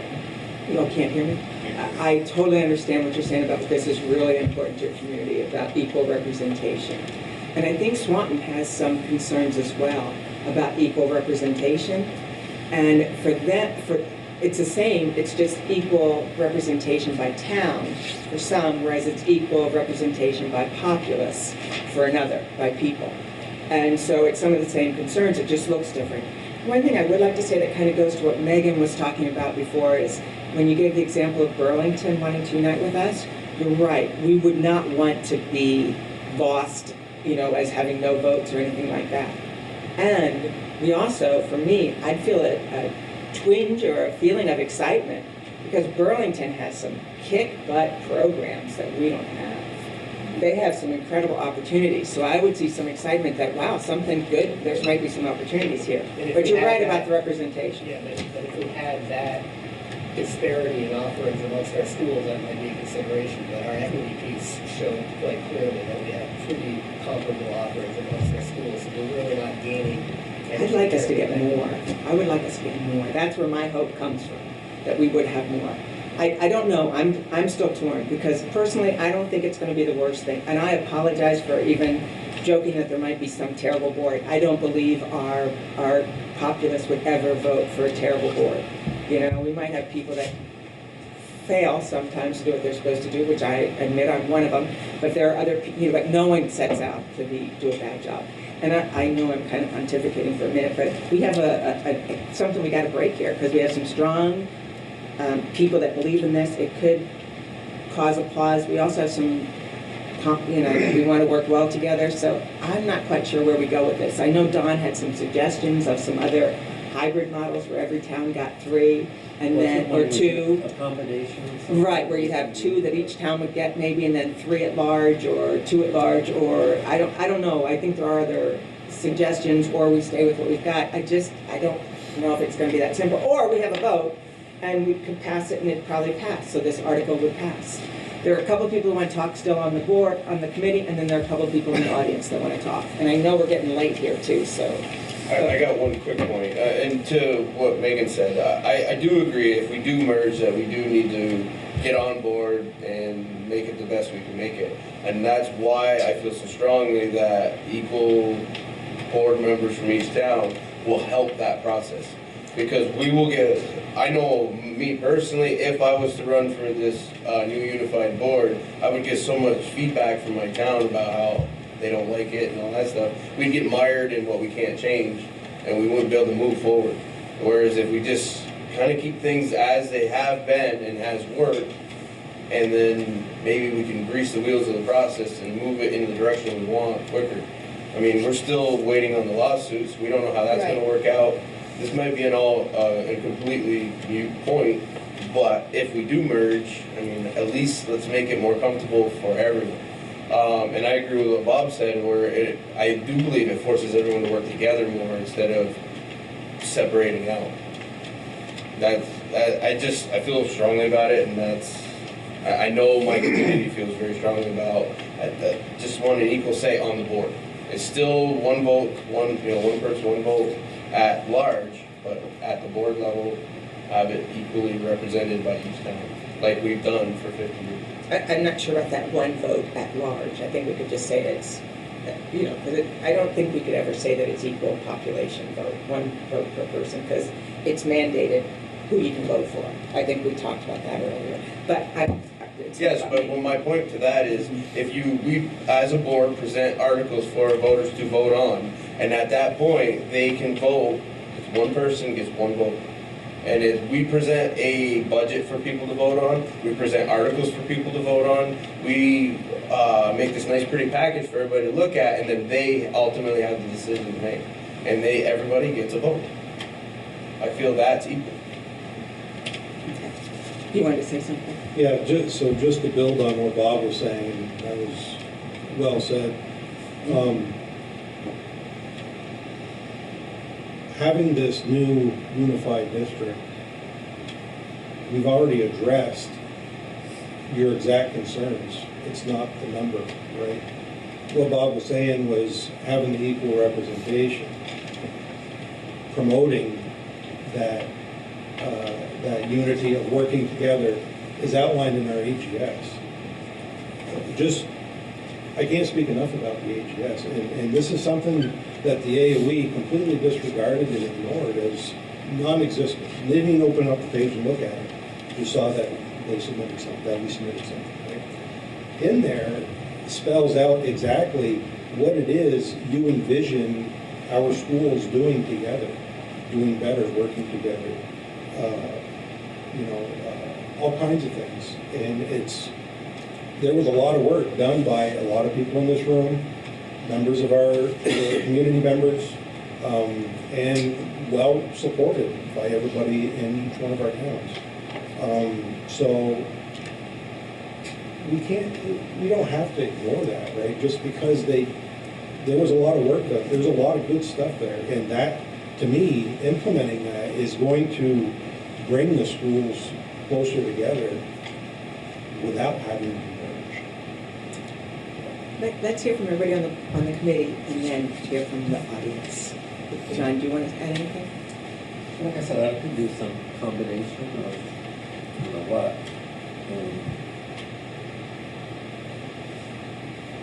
to help. But I don't know what the Some kind of options are. compromise. You can compromise would be good. I think it would be good. I know Don had mentioned that he had some thoughts, so I think it would be beneficial to be able to hear those things. Which obviously he had to step out. Catch his flames. I love Toby's idea, but I agree with Bob 100% that if we put that idea to the voters, they're gonna vote no on that one thing, and the whole package that we put up for the vote is gonna get shot down, and they're gonna end up with a bunch of articles that we don't want. So I'm very comfortable with the 3, 3, and 3. I think that's, I believe it can work, and I believe it will work, so. Good grief, I just thought of something. If we put the articles to the voters, there's more voters in Swanton than combined Highgate and Swanton. And if they disagree, we're gonna fail regard to, if there's no kind of compromise. I didn't even think of that until just now. We'll get imposed. Terry, we can't agree. Okay. Depends on how many people vote. I'm not sure it was worth hearing. No, but I just I said, couldn't hear half of it either, I'm sorry. The oh, it's the fan. Okay, because I was gonna say, I've never been called quiet before. If there's no compromise, I didn't even think of that. I mean, it just came to me and I just thought that I would point out, Toby and I have had some back and forth on Yeah. Facebook around this, respectfully with each other, and, but I have read the other comments of, and the people that I see on there are Swanton residents that are not in favor of the at-large, and were in favor of a hybrid or a tweaked hybrid, either or, because they didn't see having basically one town have the steering wheel, and the other towns having no say in their destiny. So I'm not sure what the voters in Swanton feel, and I'm not sure if they would turn it, if you had enough votes to turn it down, because I don't think there would be. I'm just saying that, I don't think it would be enough. I can't imagine. But I think there is there is a vocal segment that feels pretty strongly. Absolutely. And if we're representing, our communities here, then we have a responsibility, at least I have a responsibility to. We're all doing the same thing. Exactly. Yep. Thank you. Did you have anything more to say, Nathan? I guess, honestly, I agree with lots of points that have been made. I'm leaning, obviously I'm from Franklin, so, all the concerns are the same as, Bob and Eric brought up as far as our voters, and, we are here representing voters in the end, and, think about making sure that we pass some amendments that everyone's going to agree on. And I totally agree with, if we have an equal model, we're gonna have to end up working, because, not one town can just dictate, what happens. So if, Franklin wants to do something, we still have to get support from other towns as well.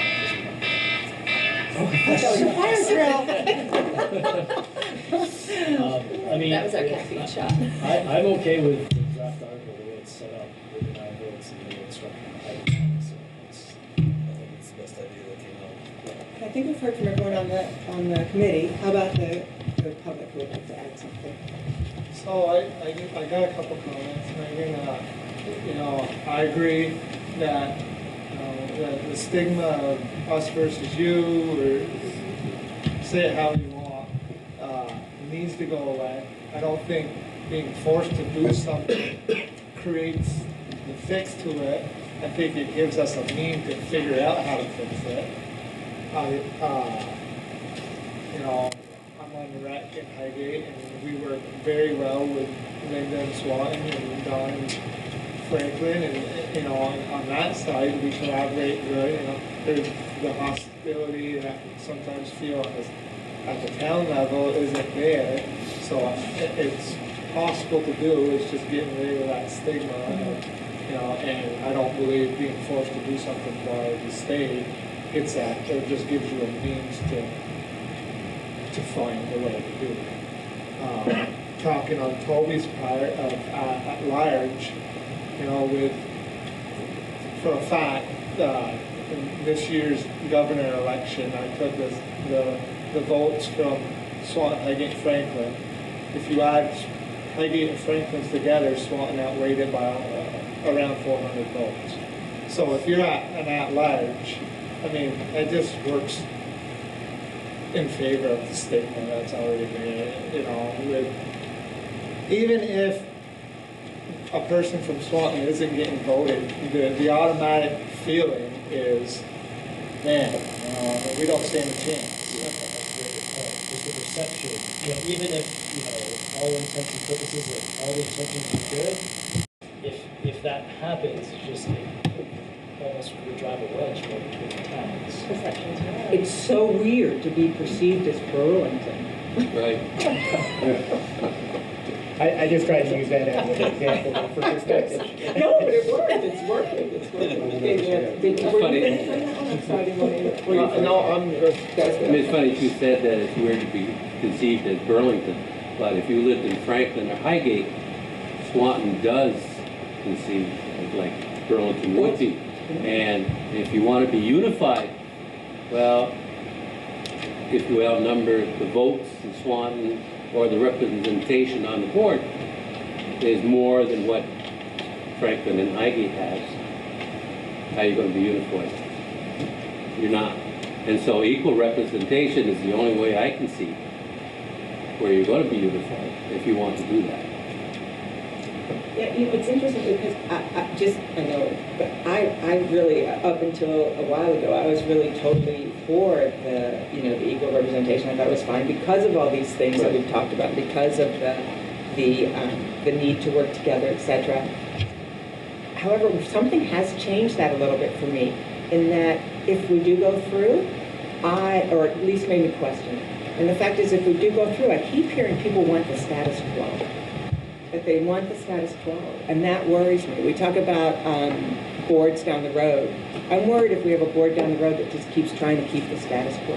That concerns me. I want to see us, if this goes through, and even if it doesn't, but if it goes through, I want to see us do some transformational different stuff. I think the key is moderation and easing into it. I think we can make a lot of progress once we get moving. But do we want to?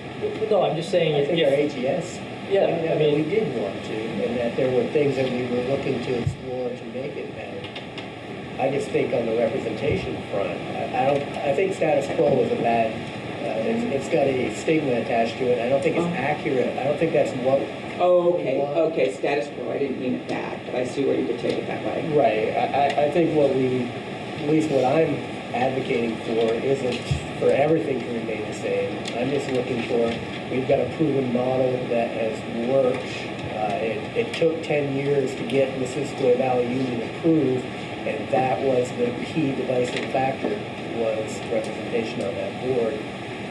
The communities haven't changed, and I know that if we go into a unified district, the school district lines are dissolved, but the town lines are not dissolved, and each town still has its own separate tax rate. So there's always going to be that town desire to have their voice heard, because it affects the spending in the school district, affects their tax rate differently than it affects. But Bob, what about the fact that we don't want to have the debt that Highgate might need? How does that play out long term? I mean, I would want to have it, because I think that's what's best for our kids, if they get a better school. And we can give them that if we've got it. I think in a unified, if we're forced to merge, we don't have a say. Anything that goes forward, we're going to share that. And I think the unified board is going to make the decisions that are best for the kids. And they're going to continue, just like the SU board does. The SU board functions, it's not Swanton versus Highgate versus Franklin. It's the SU board, and we work together as a unit. And that's what I envision, the same type of cooperation happening on a unified school district. It's true. And you're going to stay on. Take that enthusiasm. Megan, you talked about, wanting to have a fresh start. Take that enthusiasm and put it into the kids. Put it into the children.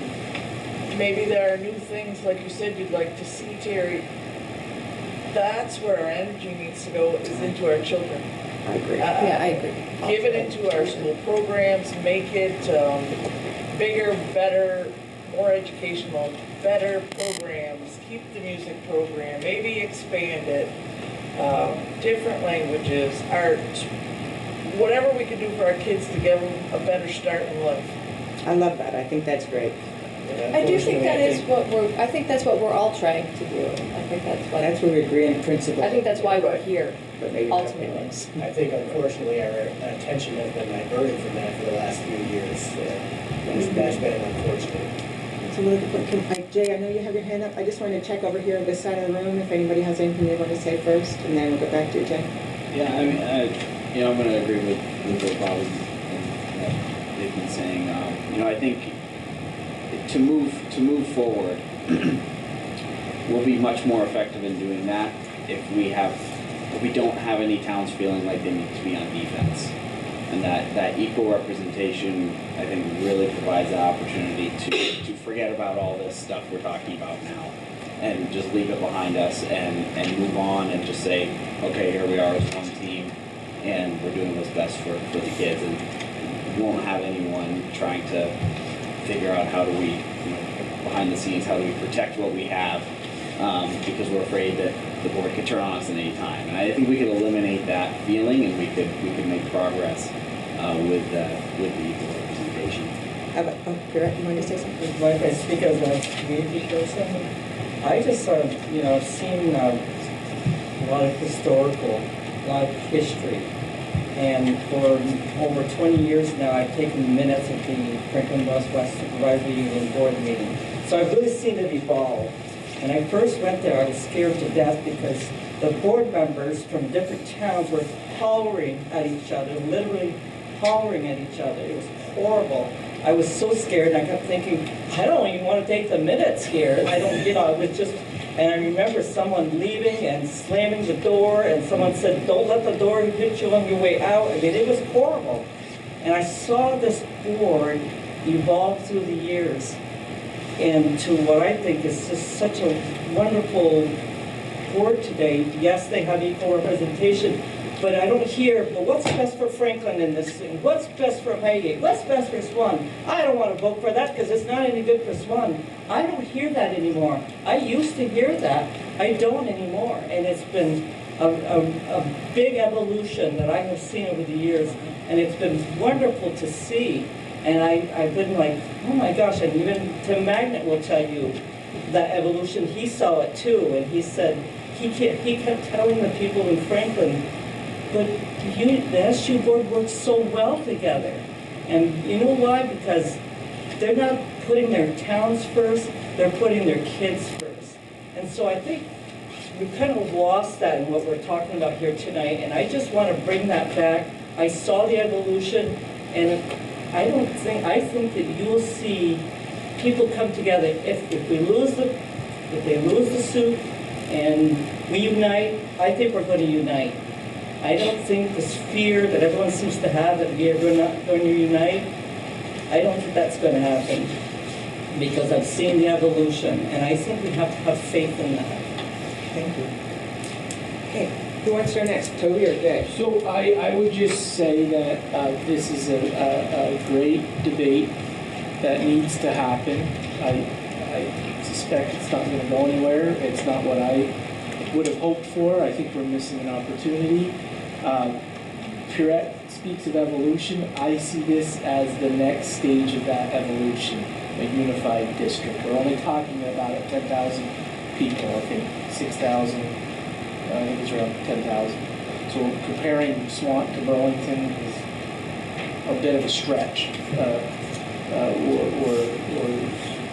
We're all up in this northwest corner of Vermont. So I just see the evolution, and if we don't do it now, we probably ain't gonna do it. None of us will see it probably change. We're probably all gonna be dead. So I think this is an opportunity to complete the evolution, if you will. And the government, I think we're going to complete the evolution in the hybrid system, except I just think it's still going, it's not consistent to my vision of where we could be as a unified district. I think it's a remnant of a bygone era, and I would differ with Bob. This isn't the same community. It's 50 years later. Our kids talk on social networks. I mean, we had to call on phones. There was Franklin telephone. I mean, it's a different world. It's not 50 years ago. And I think it's time to evolve. And I think the governance system would complete that, help that evolution along, and our kids would be Thunderbirds. Thank you, Jim. Thank you for patience. Well, this isn't the first time this issue has come up. And I don't doubt that we're hearing people from Swanton that are expressing their opinions about this. We've heard those before. But the issue of, I think it's a mistake to underestimate the volatility of the issue of equal representation, because this district has a long history. What happened to the Tri-Town Committee over the Highgate Arena, and that wasn't that long ago. So I think it's a big mistake to underestimate what the effect of anything other than equal representation will have when you're asking to form these partnerships. You're hearing from people from Swanton at this point in time, but I guarantee you that you will hear from your partners.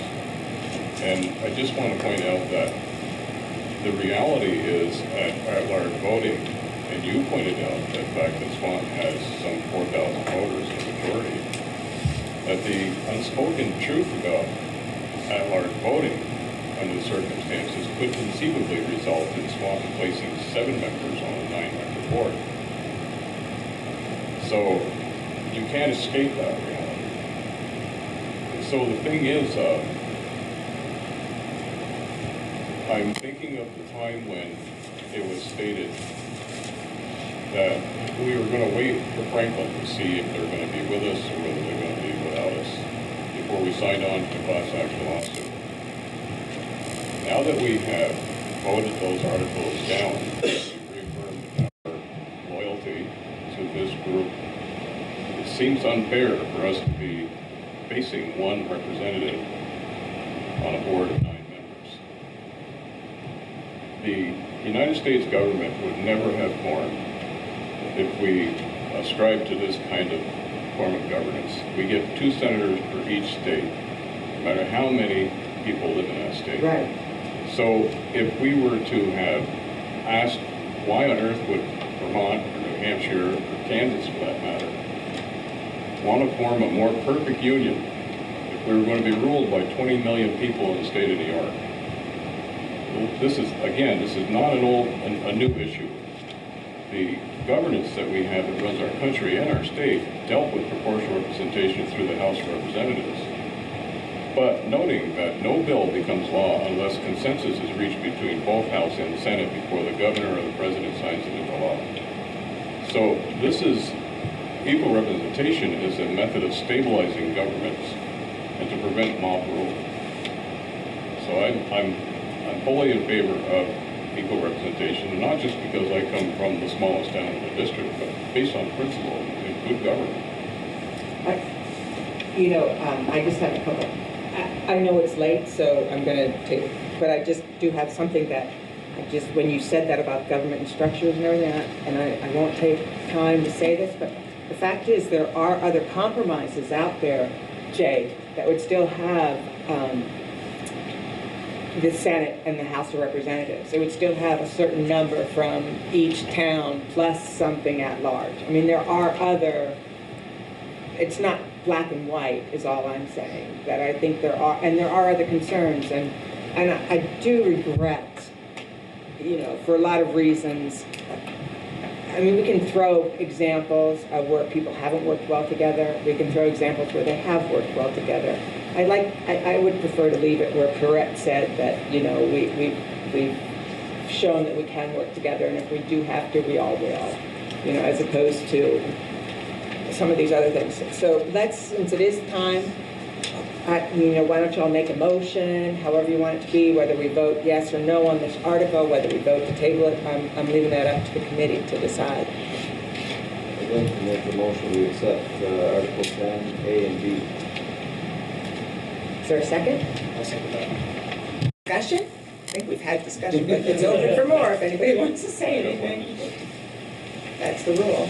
Okay, all in favor, please signify. Oh, Jay, sorry, I didn't see his hand. Just A and B, Jay? Pardon me? Just A and B on that. Just, let me check quickly. This is Article 10, right?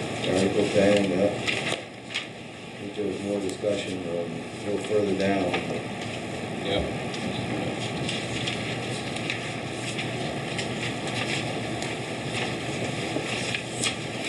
While Jay's working, I can just quickly say, discussion. I would just urge again a compromise. I think a hybrid and an at-large system. I see the at-large votes as more of the senior wiser, maybe once 6 seats at large and one for each under the hybrid. I just still think there's opportunity to make it something special rather than what the state is imposing on us, which is I think what you're going to accept with maybe one more seat to 9. I think that's what the proposal is. So I think you're accepting what the state is giving, which is kind of ironic. Jay, are you ready now? Thank you. Yeah. You can excuse me. You can either add it now or in Article 10 or Article 11, but I would request that you add the language in Section E of the Unified Board Representation. What? I'm sorry, couldn't hear that. The articles that were suggested. Oh. It's on the first page. Like I said, you can either add it in Article 10 or Article 11, but please add it to one of the two. That would be Section E of this article. Basically, at the same That's 3/4 vote by the board and majority of the vote. In order to change it. Right, okay. Did you get that, Purette? Not really, no, sorry. You got it? It's probably the 11.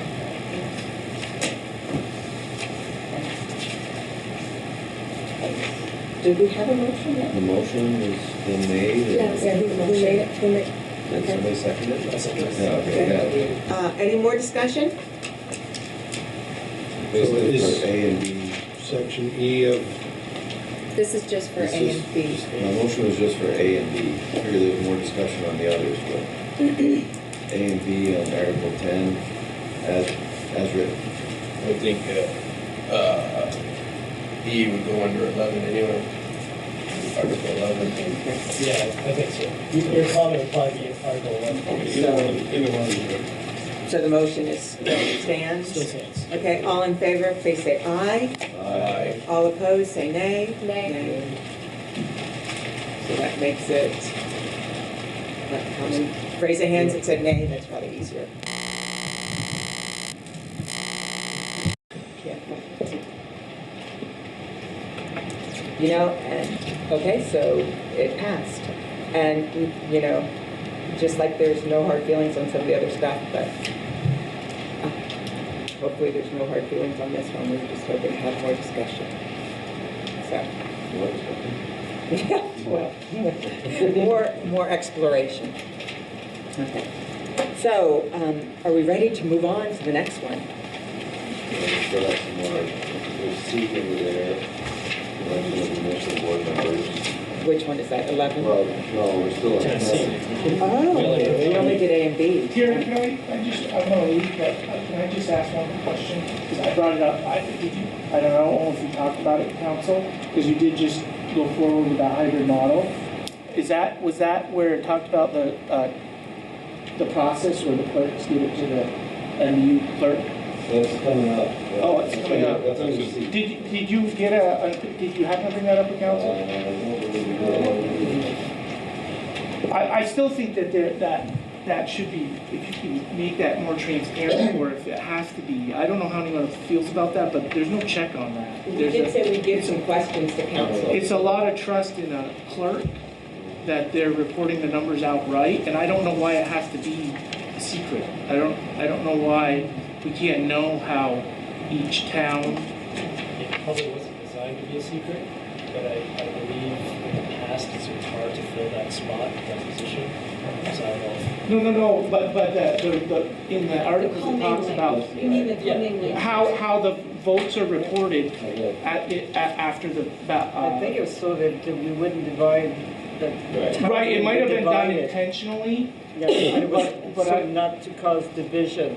Because Right. if we all know that, Swan was the one that voted against this. Right, you know what but I we mean? kept a hybrid system, which says we care about the town lines. So then there's a question of transparency. No, just explaining why. I understand that, but I just think it's not transparent for the voters. Well, that's my feeling. Okay, can I ask a question? In terms of, we have people that are wanting to leave and all, do we have some kind of ETA or what we want to still accomplish? I know we said we want to get as close as possible to ending. Do we want to keep going? I mean, how do you feel about this? My personal opinion, if we're not under that time crunch that we initially placed ourselves under, and are holding a vote on these after the results of the lawsuit, I think there's no harm in scheduling another meeting. I think people are approaching this with fresh. Thank you. It was starting to get hard to digest, wasn't it? Yeah. Can I ask a question? Next question about that. So it sounds like we're not holding ourselves to the February 28th deadline that's in the statute. Is that the case? You mean the February 20th? February 28th, sorry. To bring it, no, you mean to bring it to the voters? Right.